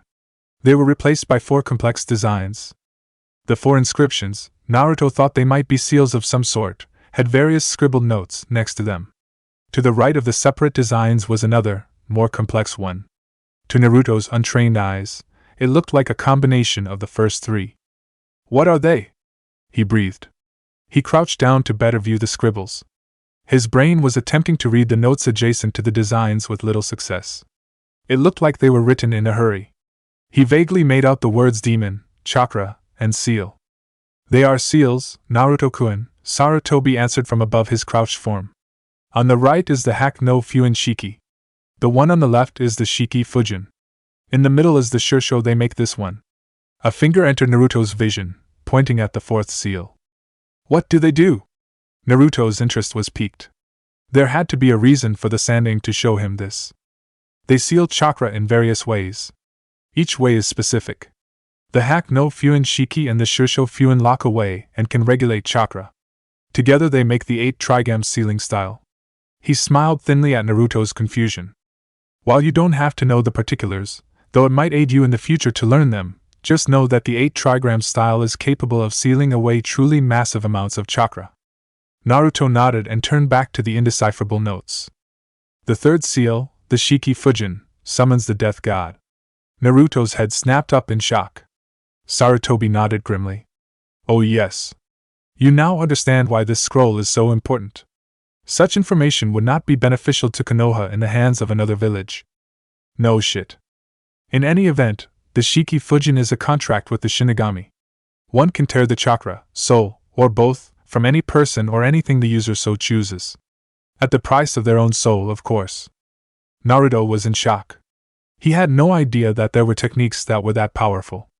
A contract with the Shinigami of all things. He made a note to look into Fuinjutsu at some point in his life. The details, of course, made this meeting even more confusing to the boy. That's awesome and all, Hokage-sama, but why are you telling me this? It had to be important. Information like this didn't get entrusted to Genin for no reason. Naruto knew he was pretty good, but this stuff was just ridiculous. He had managed to piece together from the notes that these 3 things could seal chakra amounts on the level of the 9 Biju. Why would he need to know about something like this? The old man took a seat across from him on the floor. Tell me, Naruto, have you ever seen this design before? He pointed to the final seal. Naruto shook his head. He couldn't remember ever seeing something that complex before. Well then, I suppose it's best to start from the beginning. The legend sighed heavily, and Naruto experienced a feeling of great foreboding. There once appeared a nine-tailed demon fox. A wave of its tail could level a mountain, and a flex of its paw could create a tsunami. To fight the demon, the shinobi were assembled, but only one man could stand against the monster's might. That brave man sealed the demon, but at the cost of his life and soul. Sarutobi's brown eyes bored into Naruto's horrified orbs of blue, his mind jumping to the obvious conclusion before the story was even properly underway. The boy had heard the story enough times to catch the different wording that Sarutobi used. He knew the difference between seal and kill. That man was the Yondaime Hokage. It is important for you all to remember that the life of a shinobi is a hard one, filled with many obstacles. Cherish and hone your skills, but more importantly, cherish each other. Life is short in the field, and you would do well to remember to trust your comrades and friends as much as you do yourselves. Iruka finished his heartfelt speech with a short nod to the room at large. Now, before we move to the team assignments, are there any last questions for your old sensei? He asked good-naturedly to the class. Naruto wasn't quite sure how he managed to put up the facade so easily. That said, he hadn't had so much information dumped on him as Naruto had. Yes, Lee? Iruka asked the girl with a raised hand. Sensei, what happened to Mizuki-sensei? I thought he would be here for the team assignments. Iruka fidgeted nervously for a moment before composing himself. Mizuki was, unfortunately, involved in an incident late last night. Rest assured, he is in good health and being taken care of by some of the finest specialists that Konoha has to offer. Naruto barely withheld a snort. That was the official story that Iruka was supposed to give. Naruto was privy to a few more details than his peers. The so-called specialists Mizuki was being treated by weren't all that interested in his health. Now, on to the team assignments. Naruto tuned out his sensei as he began to announce the various teams. Last night had been both horrifying and fruitful. The knowledge that there was a massive demon sealed within his chakra system wasn't a piece of information that one readily came by. It did explain quite a bit, though. Apparently, the information was distributed on a need-to-know basis. That was why Naruto hadn't known beforehand. Naruto wondered why the whole village needed to know. The Sandaime had said that the information was out before it could be properly contained. The apology didn't make up for the years of isolation, but at least Naruto now had a reason to cling to. It was surprisingly uplifting, knowing why a village full of people hated him, rather than just speculation. His opinion of the village as a whole had dropped tremendously. The way they viewed him was like thinking that the bowl for the ramen and the ramen were the same thing. It was ridiculous. He had wanted to know more, like why he was chosen, but they had been interrupted by the apprehending of the traitor Mizuki. He had been dismissed with a standing invitation to come and talk to the Hokage about the situation whenever he so chose. It was a generous offer. He would save it for later, when he had more questions. The rest of his night had been spent upon the head of the Yondaime, his idol. It was difficult to think of the man as anything but his vision of the hero was clouding with anger. Why had it been him who was chosen? Surely there were others. It wasn't like he could ask the man, though. So Naruto would make do with interrogating the Sandaime once he got his head on straight. And he knew himself well enough to know that it certainly wasn't on straight now. But right now, he had team assignments. His shinobi career still came first. The knowledge of the Kyuubi had only strengthened his resolve to get stronger. He now had a reason for why the shadowy Akatsuki might be after him. It made no difference, though. When they came for him, he would be ready. Team 7, Iruka called. Uchiha Sasuke, Haruno Sakura, Nara Shikamaru, led by Jonin Hatake Kakashi. Even in his subdued state, Naruto spared a smirk at the twitching Sasuke and groaning Shikamaru. He didn't bother to look toward the squealing Sakura. Team 8, Aburame Shino, Hiba Hinata, Akimichi Chuji, led by Jonin Yuhi Kurinai. Was Naruto seeing things, or did Iruka just blush at the name of the Jonin? Team 9 is still in circulation from last year, so, Team 10, Inuzuka Kiba, Yamanaka Ino, Uzumaki Naruto. Iruka locked eyes with the blonde boy and nodded. Naruto nodded back. Led by Jonin Sarutobi Asuma. Naruto leaned back as he glanced at his two teammates. Kiba looked happy with the selection. Ino was scowling at a smirking Sakura. They would do. Even if they didn't, they wouldn't slow Naruto down. That was a certainty. You are now all shinobi of Konohagakure no Sato. I wish you luck and may you burn with the will of fire. Chapter 2, Team 10. New look, Naruto? The boy in question just shrugged as he sat on the bench that was to serve as their meeting place. Team 10 was meeting for the first time today. At least in full. I guess. Kiba snorted at the answer. That bastard Sasuke must be rubbing off on you.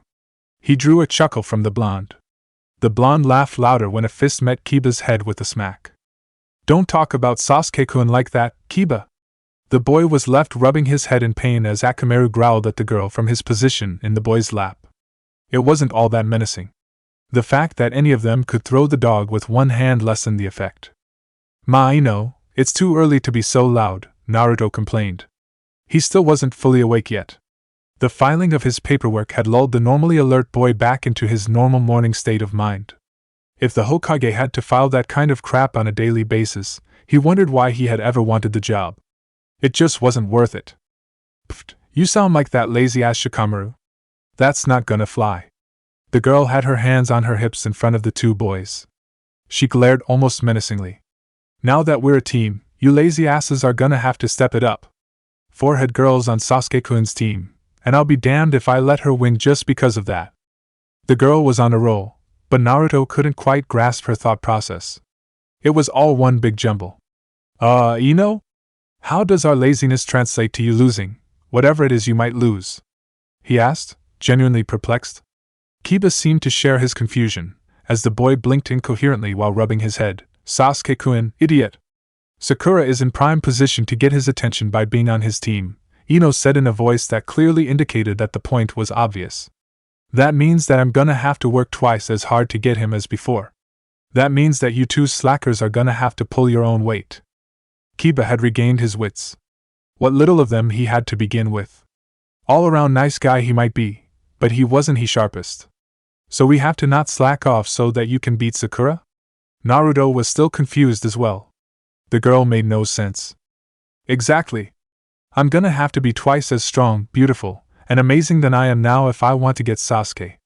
You two can help with the last two, but I'm not gonna be dragged down in training by you two idiots, so get it together. Naruto quickly shushed Kiba.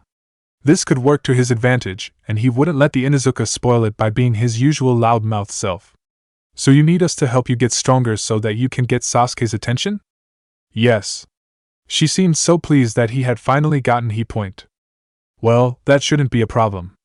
I need to get strong enough to kick that bastard's ass anyways. Naruto smirked lightly at the girl's outraged expression at his term for the Uchiha.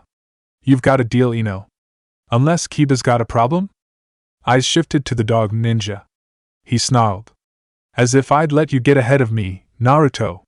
By the time we're done, you'll be having to contend with me and that prick. So we're all in agreement, Naruto said before Ino could castrate Kiba. The two nodded distractedly. Both were glaring daggers at each other. Naruto barely kept the victorious smirk from his face. Motivation had been his sole concern coming into this team as well. Ino had spent most of her academy time competing with Sakura in various childish pursuits, not the least of which was Sasuke. Kiba had been a slacker nearly on the level of Shikamaru. He wasn't about to be held back by either of them anyway, but having them properly motivated would be infinitely easier.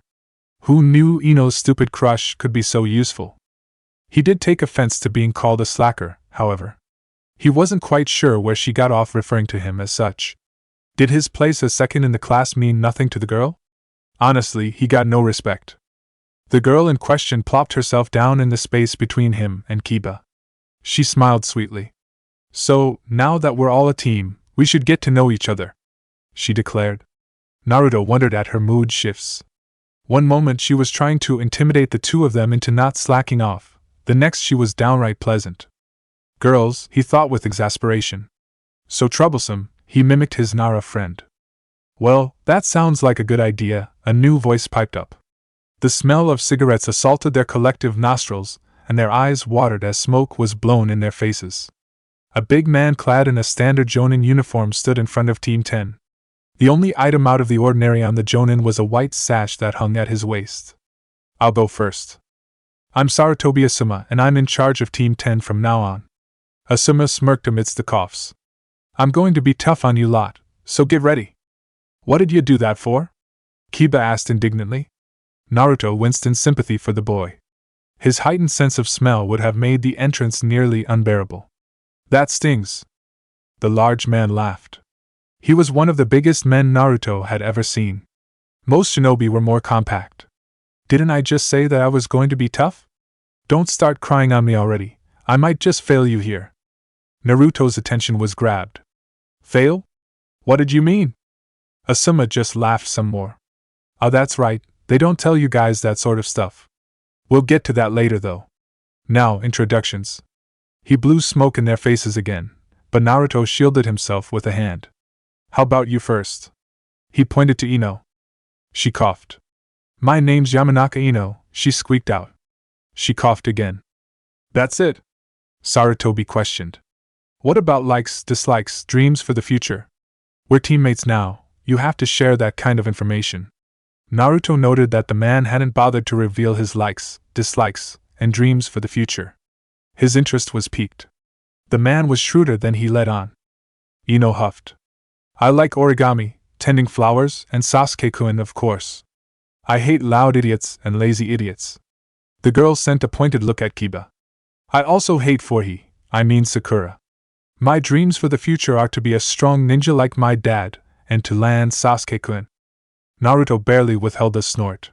Sasuke would be thrilled to know that his fangirls treated him like an object. It'd make his day. Well, that's nice. How about you, with the dog? Asuma did his best to look interested.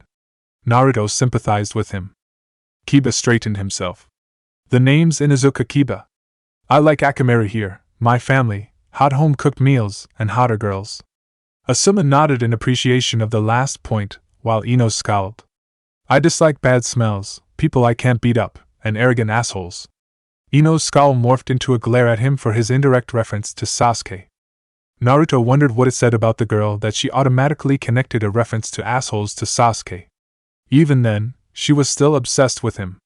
My dreams for the future are to lead my clan and prove that the Inuzuka are just as good as everyone else. Asuma nodded in acceptance of the introduction. And the last? Naruto straightened.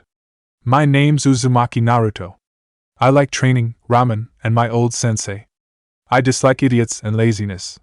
My dream, my goal, is to someday be able to contend with S-rank shinobi, he finished with his head held high. Blue eyes bore into brown as he dared his sensei to mock his proclamation. Asuma's eyes were appraising as he observed Naruto.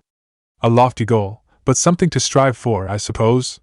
His eyes shifted to take in the entire team. He smiled once more, blowing smoke into the faces of the three genin again. The smile widened as they all covered their faces, having anticipated the move.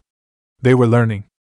Well then, this is the time when most sensei give a test of some sort, in order to judge whether their genin are ready to actually be genin. Kiba looked confused, Ino scared, and Naruto determined. That's right, Asuma continued. You're not officially genin until you pass your sensei's test. But we passed the academy test, Ino exclaimed. Her indignation was matched by her teammates. Their sensei nodded. You did, but did you really think that all your classmates became genin? Even the ones with little to no practical skills? The bearded jonin shook his head. Only 2/3 of the graduates actually make genin, in most cases. Sometimes there is an exceptional class where more pass, but not often. The failed genin return to the reserve academy, where they are put through an accelerated program that churns out capable, if not exceptional ninja. Asuma leaned against a nearby tree as he explained his position.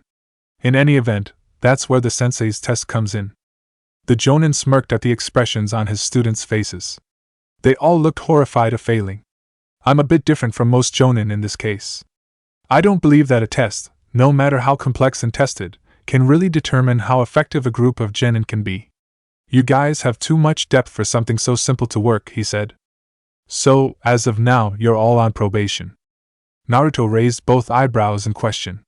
What the hell did probation mean? That means that you'll function as a standard 3-man cell for the time period of 1 month. We'll train together, take missions, and do everything else expected of a three-man cell, the smoker elaborated. At the end of 1 month, I'll decide whether you all pass or fail. I suggest you learn to work together. It's an all-or-nothing affair. If one of you fails, everyone does. But that's not fair, Naruto burst out. He was already entertaining the nightmare of being held back. Motivation or not, humility or not, Naruto knew that both Kiba and Ino weren't on his level. He had goals to achieve. He had to survive. Being held back couldn't happen. Asuma adopted a serious expression. Life isn't fair, Uzumaki. You ought to learn that. Naruto caught the deeper meaning behind the words. He berated himself mentally. When had his life ever been fair? That truth had made itself even more known a few nights ago. It made no sense that it would start being so now. You're all dismissed for the day, Asuma continued. I understand that some of you have yet to properly file your paperwork. Kiba and Ino winced sheepishly while Naruto straightened in satisfaction. I suggest you go do that. Be at Training Ground 10 at 8 o'clock sharp tomorrow morning. The three genin waited in anticipation for some other proclamation, but it never came. Instead, Asuma simply walked off, cigarette in mouth. The new genin exchanged looks. An unspoken message was passed. They weren't going to fail, no matter what. Naruto nodded to the other two, and walked off toward his apartment. He would grab a quick lunch and go out to train. Maybe he would find Guy and Lee if they weren't on a mission. Surely Guy would have some information to give on Sarutobi Asuma. He was halfway to his apartment when a hand on his shoulder stopped him cold. He nearly had a heart attack. He hadn't heard or sensed anyone come up behind him. Asuma chuckled lightly at his student's reaction to his presence. Calm down, Naruto. It's only me. You in the habit of creeping up on people? Naruto asked snidely. Asuma only laughed. He seemed to do that a lot. Sometimes, he answered. He took a drag on his cigarette. Walk with me for a minute. Naruto obliged. A few moments passed before the man spoke again. You're quite the enigma. Naruto raised an eyebrow. Happy as can be most of the time, but you get serious when it counts. You were the dead last in your class for nearly a year during your first year at the academy, but then something changed. You train with Uchiha Sasuke on a regular basis? Naruto was thrown by the sudden question. The man seemed to be in the habit of keeping him off balance. Yes, he answered. He was unaware just how much that told the Jonin about him. Training with the #1 rookie spoke volumes about his skill that no grades could properly convey. That was doubly so, considering Sasuke's own skill. Asuma nodded. Guy mentioned as much. Naruto's eyes widened. He also said that you train with him and his student Lee on a regular basis. Naruto nodded at the unspoken question. That's interesting. Naruto was confused. He didn't like the feeling. Why are you asking me this? The smoker shrugged. I make it a point to get to know who I'm going to be training. Then why aren't you talking to Ino and Kiba too? Why hadn't he brought this up during the meeting? Who says I'm not? What? Naruto thought. It showed on his face, if Asuma's chuckle was any indication. You're an interesting person, Naruto. I'm just trying to get a read on you. Naruto bobbed his head. It made sense. He supposed that he should be flattered that his sensei would take such an interest in him. It was certainly more than his academy instructors had done. Back on topic, where exactly are you hiding the weights that I know you're wearing? Being a student of Guy, even part-time, means that you probably wear them. The man gestured to Naruto's outfit in question. There weren't many places where he could hide the weights. The boy was wearing a forest green shirt and black shorts that fell to the knee. He had his customary black shinobi sandals, and his legs were taped to the very top of his claves. A black band with a snap button held them in place. Naruto gestured to the bandages on his legs. Resistance seals? They were a graduation present from Guy-sensei. Asuma squinted. He could barely make out the seals inscribed on the bandages, and he was looking for them. He nodded. A good idea. Weights can be cumbersome for someone your age. The seals would allow for Naruto to reap the optimum benefits of weight training by having the seals absorb a fixed amount of chakra from every movement. The chakra would then be reflected back on his bones and muscles, allowing for Naruto's strength to grow as the chakra pushed on the muscles. It was less damaging than the weights that he had been using before, which had been more suited to taijutsu specialists. There was the added benefit of being less cumbersome as well. A chakra flex in the legs disengages them, Naruto told his new sensei. He noticed that they had reached a popular barbecue restaurant. Asuma led him inside. Naruto hoped the man was paying. A good design, the jonin said simply, as the two were led to a table. Naruto noted that no one so much as looked at him funny when he was in the presence of the jonin. It was nice. He wondered if it was because of the man's rank or surname. You can channel chakra to your legs? He asked. Naruto nodded. I had to learn the tree climbing exercise in order to do some less chakra-heavy techniques. It had been a must for him to learn the bunshin. His chakra reserves were far too big for the technique under normal circumstances. Asuma looked surprised. Where did you come by the exercise? It's not common knowledge in academy students.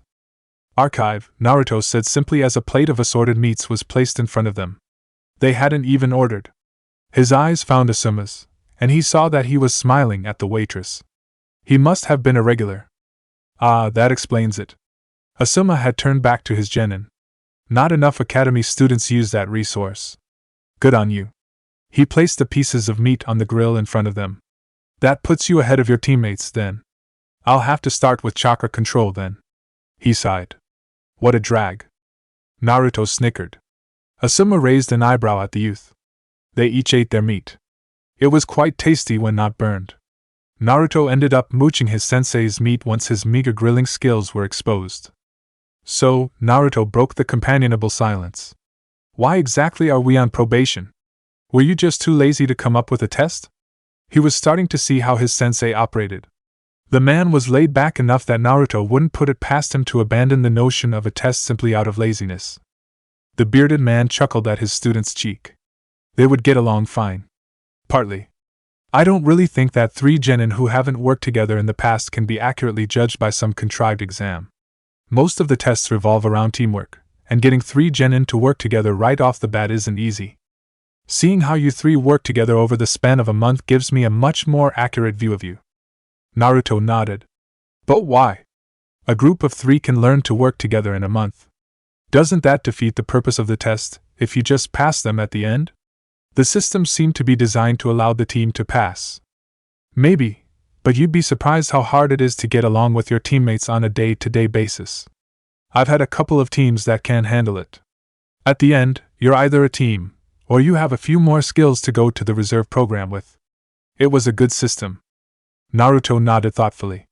How'd you get permission, though? A group of three going to the reserves a month late can't be good for organization. Being the son of the Hokage has some perks, Asuma said simply. Naruto wasn't sure, but he looked less than pleased with the notion that his name got him special treatment, despite his willingness to exploit it. Naruto knew the feeling.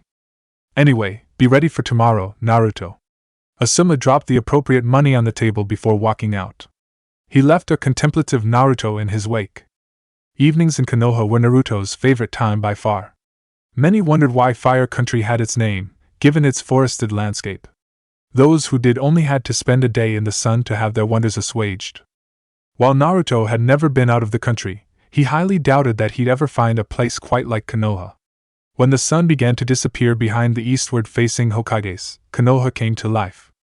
From the lights of the shops to the lantern-lit streets, Konoha in the evening was a beautiful sight to behold.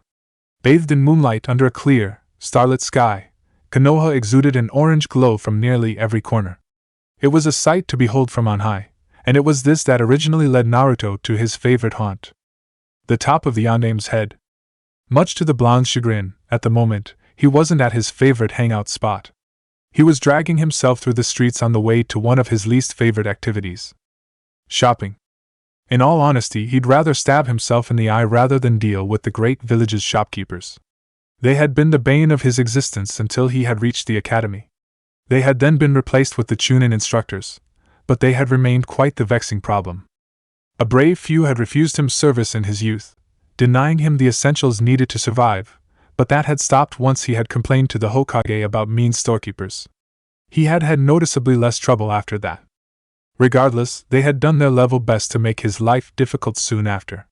While none had outright refused him, though some small shops still did, they had managed to discourage Naruto's patronage. Higher prices, dirty looks, poor treatment and more had greeted the whiskered blonde whenever he walked into a shop, and slowly, Naruto had learned to adapt. Being a scavenger hadn't been fun, but it had been necessary. Stealing had become a regular part of the boy's day for a time. He often wondered at the villagers' stupidity. They were perfectly willing to believe him a great demon hell-bent on destroying them all when it suited them, but when it didn't, he was just an idiotic nuisance.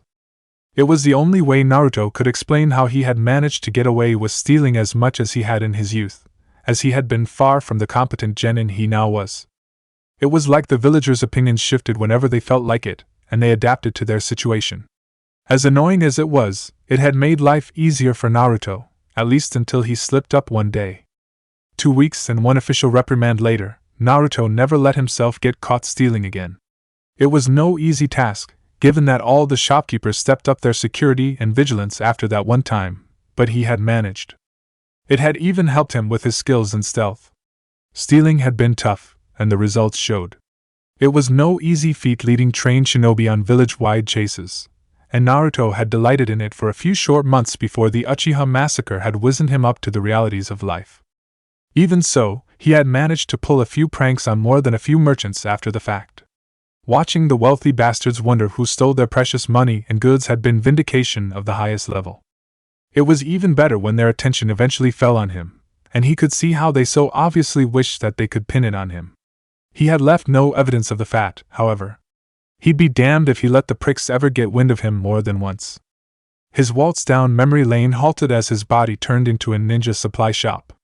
It was one that he frequented often, for he always needed supplies, and the owners didn't seem to mind him so much. They had immigrated after the Kyuubi attack and, while there was some stigma, they didn't have the loss of loved ones to pin on the beast in his gut. It helped that their merchandise was well made and priced pretty reasonably. Naruto gave a brief nod to the girl manning the counter as he picked up a basket. Wandering to the weapons section, Naruto perused the standard grade kunai and shuriken before picking out 2 full sets for himself.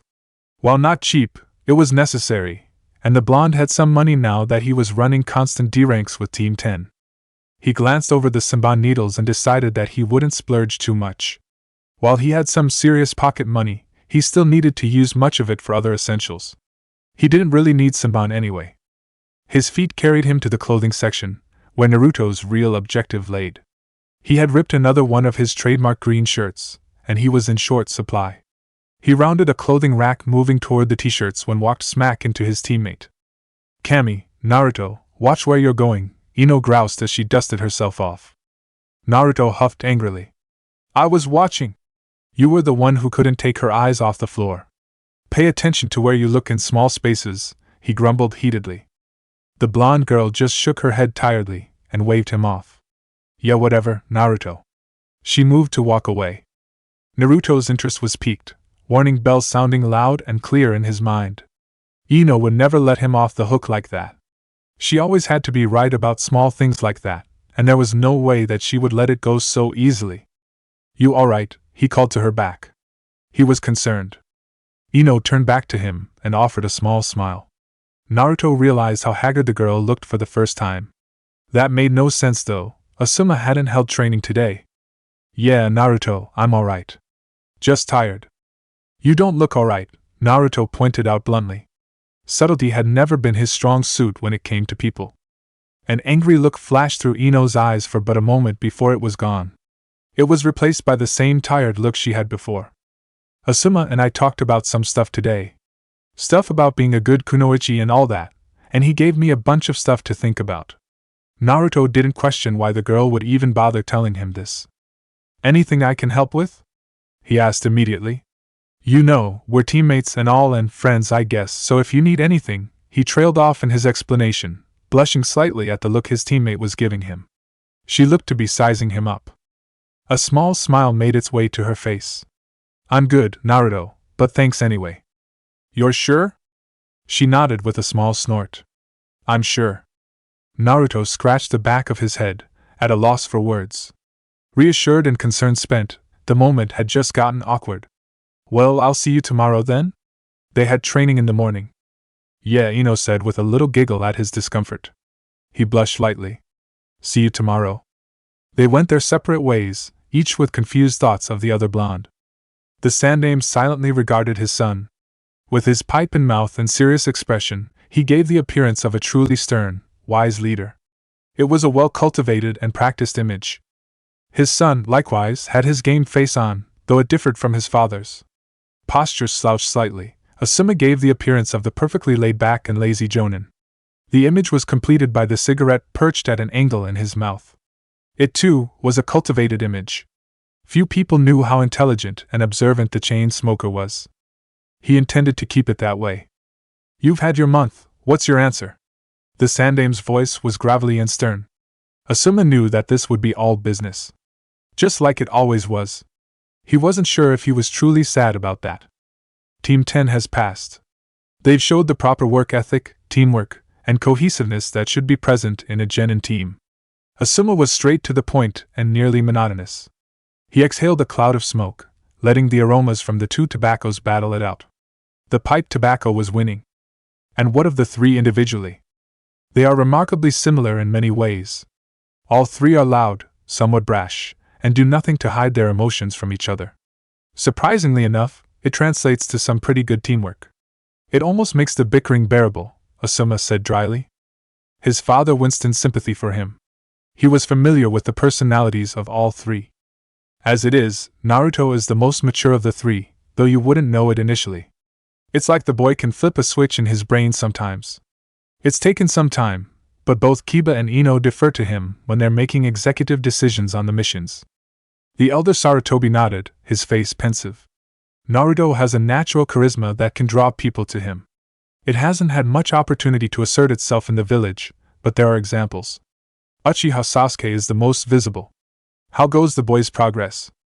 Asuma took a seat. It was neither offered nor asked for. His father didn't react visibly. As well as to be expected.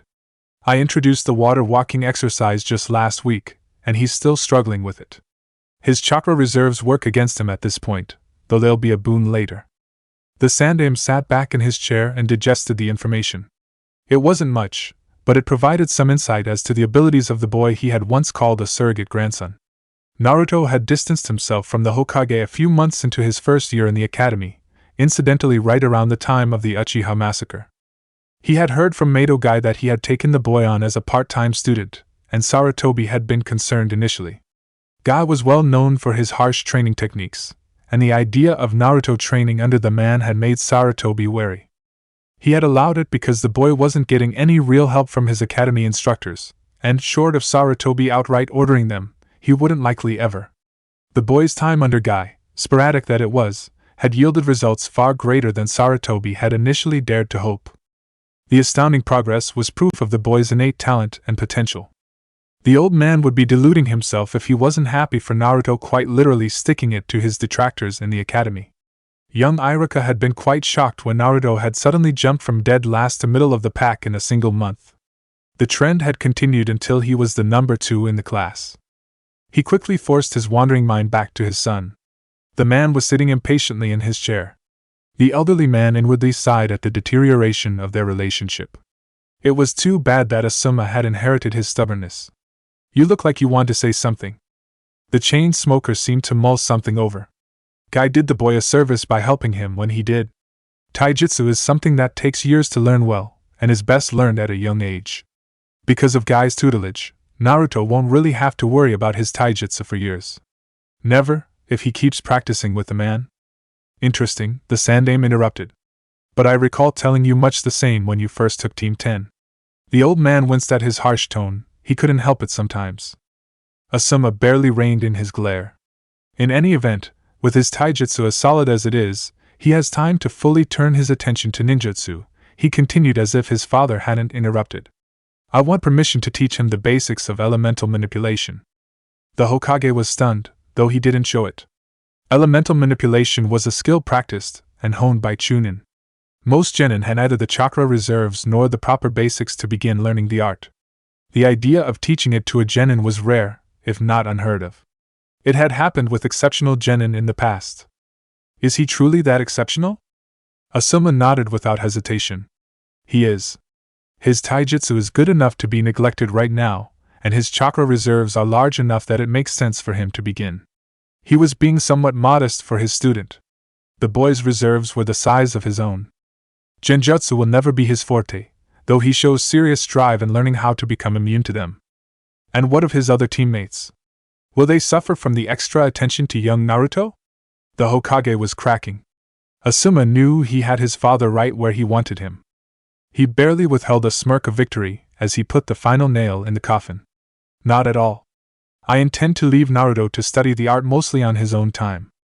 The pipe nearly fell out of Horizon's mouth. He had never heard such a thing before. And you expect him to complete it to a reasonable degree? To do so would take nearly prodigious skill with ninjutsu. From what I've been able to glean from the boy, he's already muscled his way through 2 or 3 Doton techniques. It's an element that I suspect isn't even his primary one. The satisfaction was evident in his voice. Indeed? The Sanime was being forced to reevaluate much of what he thought he knew about the blonde boy. He knew that the boy was skilled, and would likely become even more so as time passes, but to have this kind of talent was beyond the scope of Sarutobi's conceptions. For a newly minted genin to be able to use elemental ninjutsu, no matter how small, was incredible. It was the stuff of prodigies. Uchiha Sasuke had demonstrated the ability in his test with Hatake Kakashi, but that had almost been expected of the boy. The Uchiha were known for their battle prowess, and Sasuke was a genius even among them. For Naruto to show comparable skill, it was nearly mind-boggling. He couldn't help but be impressed, both by the facts and the reality that the boy had kept it hidden from so many people who, unbeknownst to Naruto, had been watching him quite closely. What, exactly, would your plan for Naruto entail? Asuma just smiled. You know, it honestly wasn't what I was expecting. Sasuke pulled out his trademark HN, as a response. I mean, I expected that the whole aspects of team training could be boring, but D-ranked missions? They're a fucking embarrassment, Naruto said heatedly. HN. Sasuke casually slurped some more of his ramen. Just last week, we're babysitting for this woman, apparently had urgent business in Otafukagai, probably a gambling vacation to get away from her kids, and Kiba starts flipping out on the kids because they were trying to braid Akamaru's hair. Naruto threw his hands up in exasperation. He ends up chasing the 7-year-old, a 7-year-old girl, around the house for 5 minutes. Somehow, someway, he spilled new paint all over one of the rooms. Sasuke actually snickered at the blonde's predicament. He dares. Naruto thought violently. He continued in the same vein, doing his best to ignore his unsympathetic friend. The person tending the house comes back, he's pissed, and we have to repaint the whole room the same day. We didn't even get paid. Naruto trailed off with a grumble. That sounds like the mutt, Saki said simply. Any other worthy moments or note? Naruto shook his head as he finished his second bowl of ramen. Not really. It's been pretty dull otherwise. He perked up quickly. Though what Ino did to Kiba after that mission was downright vicious. Sasuke chuckled. Was that when she had him go around town in nothing but a pink dress for a day? Naruto nodded bemusedly. Yeah. You heard about that? The pink harpy was gushing about it for the 2 hours we sat waiting for Kakashi. Apparently the yellow harpy told her. Naruto chuckled in appreciation of their old nicknames for Sasuke's biggest fangirls. He took a little offense for Ino, though. Outside the presence of Sasuke and Sakura, she wasn't that bad. He would admit that he was warming to the girl. I heard that Hataki's always late. I guess there's truth to that. Sasuke nodded with a scowl. 2 to 3 hours. Every day. Naruto chortled. Sounds pretty bad. Asuma-sensei's never late. He didn't recoil at the heated glare that Sasuke sent his way. Served the bastard right for mocking him earlier. You don't know the half of it, Sasuke grumbled.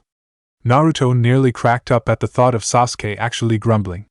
Just when I was getting the timing right so I could show up a few minutes before he did, he actually shows up on time. I got an official reprimand for being late to a meeting, and I know he did it on purpose. Naruto couldn't help laughing at his friend's predicament. It was just too funny. Sucks, man. What about the rest of the bunch? They any good? Not a chance, idiot. Nara's lazier than Kakashi on his best day, and I can count the number of times that Sakura's done something useful on one hand. Yep, Sasuke was pissed. Between Nara's laziness, Kakashi's lateness, and Sakura's idiocy, we almost never train. You think you've got it bad, Dobe? We do nothing but D-ranked missions. I've taken to getting back into my old routine in the mornings, considering I've got nothing else to do. Damn, that sucked. Sasuke was somewhat famous for waking up at the crack of dawn to begin training. Naruto followed the boy's example, to a limited extent. Ouch. I take it you haven't learned much new, team? Sasuke shrugged, his anger somewhat spent. Not much, but Kakashi tossed me a new katon jutsu last week.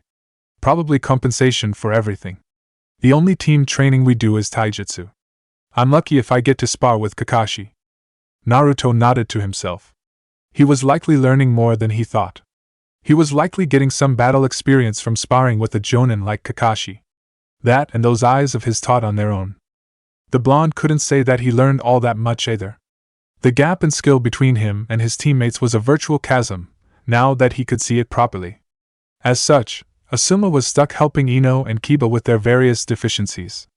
Naruto was more than happy to note that they were becoming fewer and fewer. Regardless, Asuma had helped him with his chakra control in the last week, and had started him on some training with dual kunai. Naruto hoped that this would lead into the man teaching him how to fight with those trench knives of his. Naruto ended his musings as he heard Sasuke renew his grumbling. He shook his head. Team 7 must really be something special if Sasuke was this emotional about it. At least Naruto has a brain hidden somewhere in that skull of his. I'm starting to think that Sakura has nothing but air between her ears. Book smart my ass, Sasuke griped. He took a long sip of his tea. Naruto nodded absently. Ino said that Sakura has some good chakra control. Maybe you could use that angle to get Kakashi to give some serious training? Sasuke shook his head. Already tried. All it accomplished was Kakashi having us do the tree climbing exercise for a week. He's still having Haruno do it on a regular basis. She's got fuck all chakra compared to everyone else, apparently. Whoa! Sasuke almost never cursed. It was beneath someone of such noble Uchiha blood, in the boy's mind. Damn. Naruto thought fast. Sasuke was liable to kill the pink-haired girl at this rate. Good chakra control is required of genjutsu specialist or medic nin, right? Maybe an offhand mention. Sasuke just sneered. She doesn't have the temperament or disposition for either. She's either pestering me or trying to kill Shikamaru for interfering in our conversations. What she is useless. Holy shit. No wonder he was so damn vicious in our spar. Sounds like she needs a good beating to set her straight. The Uchiha scoffed. Don't I know it, but Kakashi doesn't seem to want to do anything about it. Aside from chakra control, he's been drilling us on basics. I'm this close to going to the Hokage about it. He held his fingers about an inch apart. Yeah, Asuma-sensei's been doing basics too. Naruto carefully steered the conversation away from Sasuke's Team 7 woes. I don't know how Kiba managed to pass the academy without being able to hold a kunai right, but at least Ino has a solid grounding. I'm hoping Asuma-sensei starts moving us onto some actual ninjutsu, rather than just basics and strategy.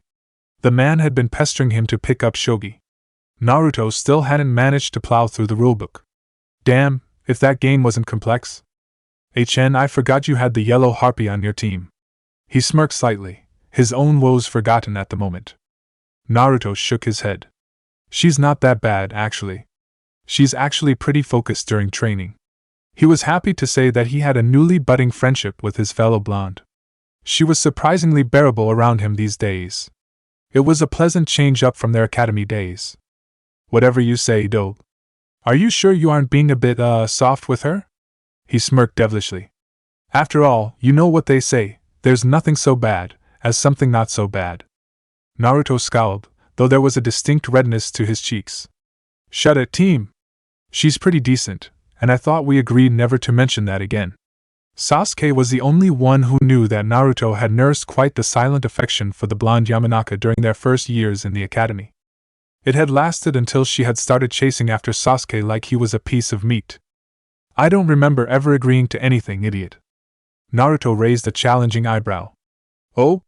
What about that whole agreement about me never mentioning anything to Kiba about you and his smirk was triumphant as Sasuke slapped a hand over his mouth. Not a word. Sasuke growled. Of course. Hey chumps, I heard my name. Speak of the devil and he shall appear. Naruto smirked. Kiba had impeccable timing. Nothing to be bothered with, mutt. Sasuke recovered in the blink of an eye. Naruto here was going over your numerous deficiencies in training. Kiba just humphed. Bite me, Uchiha. We both know that I can take either of you any day. You'd like to think that, wouldn't you, mutt? Kiba growled. Screw you, asshole. We both know I'm bigger and stronger than you. Sasuke's eyes gleamed.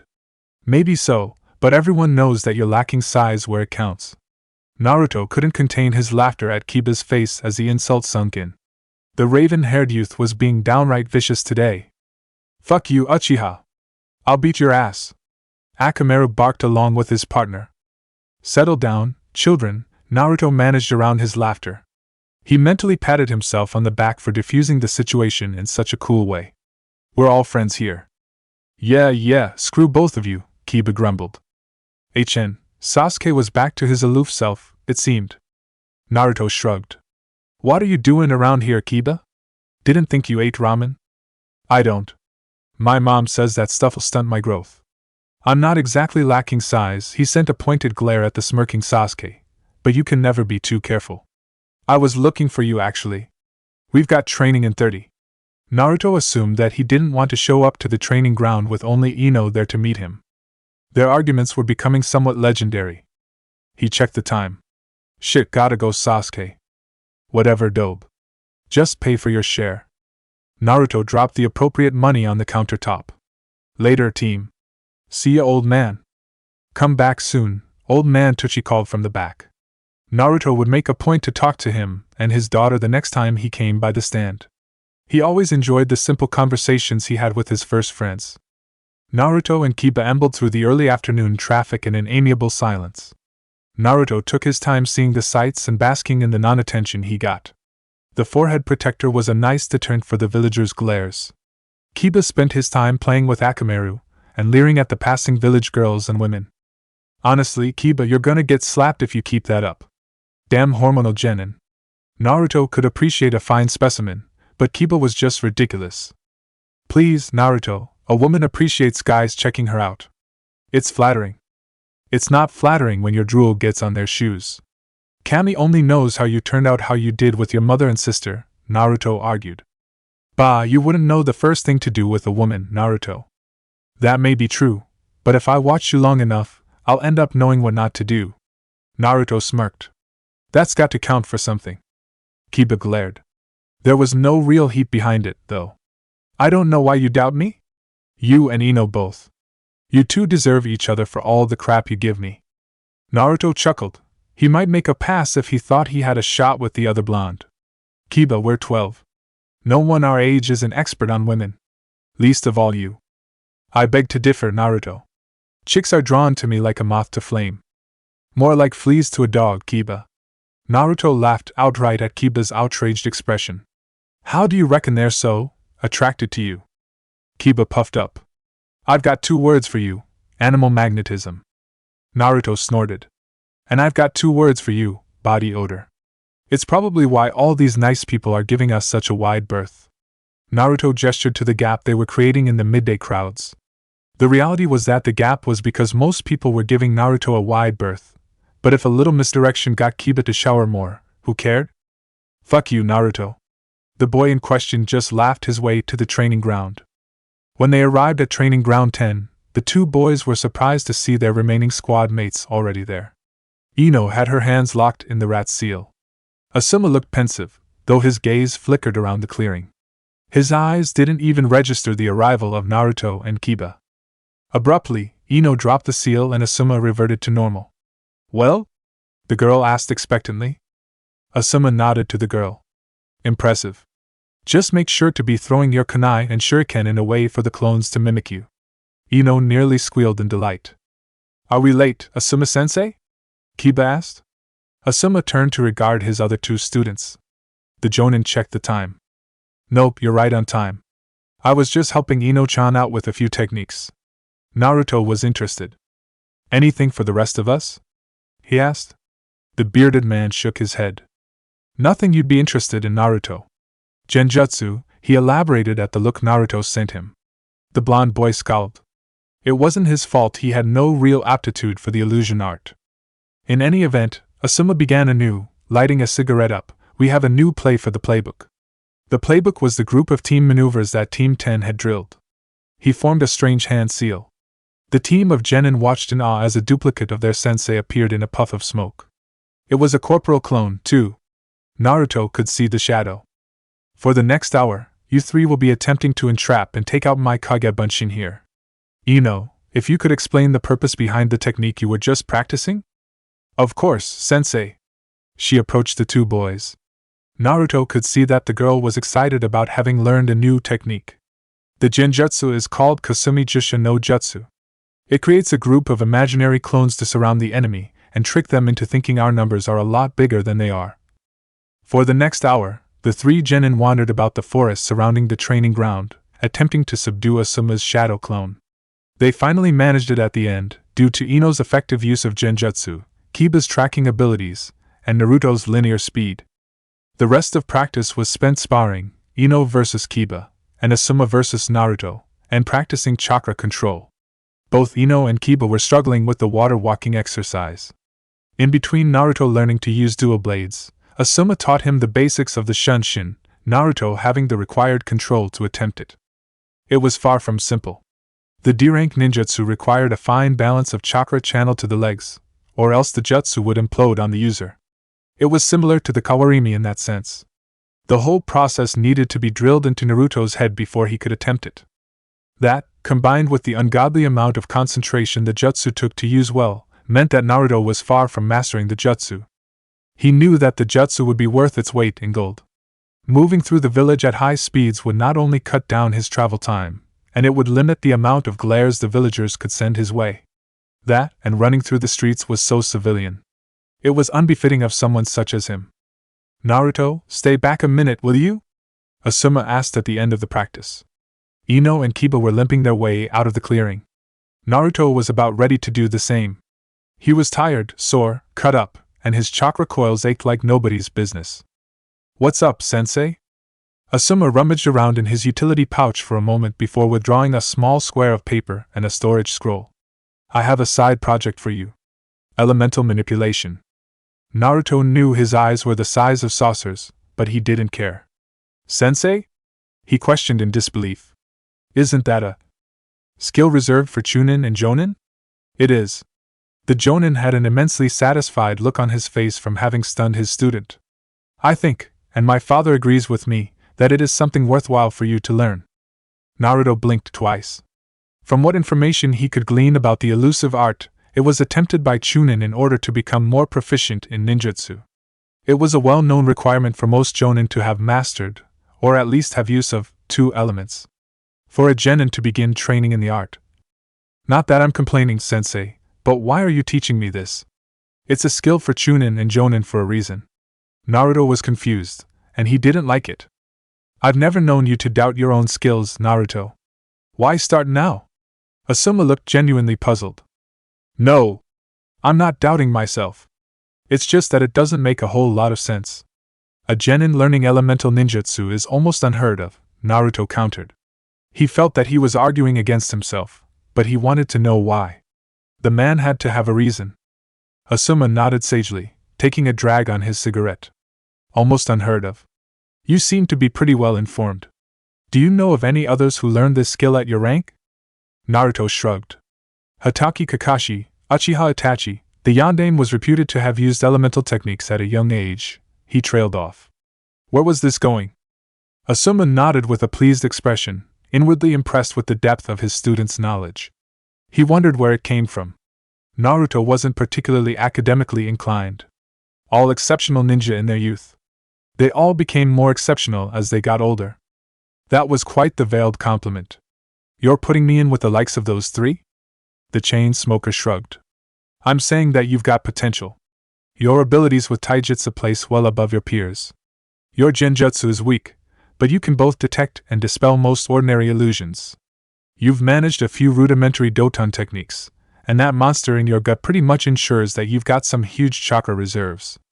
The man threw his cigarette to the ground and stamped it out. I'm not saying this for it to go to your head, Naruto, but your ninjutsu capabilities are nearly unheard of in a genin. Ninjutsu and taijutsu are going to be your bread and butter, and your taijutsu is good enough, and will keep getting better, so we can leave it be for the moment. Naruto was nodding his head along with his sensei's assessment of his abilities. It was flattering to say the least. It was certainly nice to have his skills validated. Even more so, the waves of pride that were coming off Asuma were making him feel happier than he had in a long time. He wouldn't let him down. "What do I have to do?" he asked. Asuma's face lit up. "Just channel some chakra into this paper, here." He handed over the square. Naruto focused intently on the white square, and channeled his chakra. He was notably surprised when it split in 2 even halves. Asuma seemed even more delighted than before. "Well, that makes this even better," he said to himself. At Naruto's questioning face, he continued, "The paper you just used is specially cared for and soaked with chakra. It allows for ninja to determine their elemental affinity simply by channeling chakra into it. If the paper burns, it's fire. If it crinkles, it's lightning. If it gets wet, it's water. If it crumbles, it's earth. And if it splits, it's wind," Naruto finished in an excited whisper. "Aren't you wind-natured, sensei?" "I am," he confirmed. "That makes this all the easier once you complete the proper exercises. I'll be able to teach you plenty of futon techniques. You're lucky too, that I'm your sensei. Wind isn't really common in Konoha, and I can only think of 1 or 2 other users who are any good." Naruto was excited, he couldn't deny that. Here he was, a genin, learning elemental manipulation from a man who could teach him to harness his affinity better than everyone else in the village. Things were looking up. "You mentioned exercises?" "Ah, yes." He handed over the storage scroll. "In here, you'll find a collection of exercises for becoming more proficient with every element. They're considered the basic exercises that every ninja should know about their element before attempting to learn elemental ninjutsu. Without them, trying out techniques is like taking a shot in the dark." Naruto's eyebrows were in his hairline. "The fact that you can use 2 techniques, both of them outside your primary affinity, speaks of the potential I was talking about earlier. So, I've got huge-ass chakra reserves, ninjutsu talent, and potential beyond the norm. Fantastic." He barely kept himself from fist pumping. It was about time things started getting easier for him. "This is going to be a side project for you, so that means that you won't be working on it so much in practice with the rest of the team, but feel free to come to me with any questions." Naruto just nodded his head. Asuma ruffled his hair affectionately as he lit up another cigarette on his way out of the clearing. "Try to enjoy yourself." "Thanks, sensei," Naruto responded weakly. He absently opened the scroll. Kanji representing wind, earth, fire, lightning, and water were arrayed before him. A quick application of chakra later, and the wind element was opened. "Leaf splitting exercise, interesting."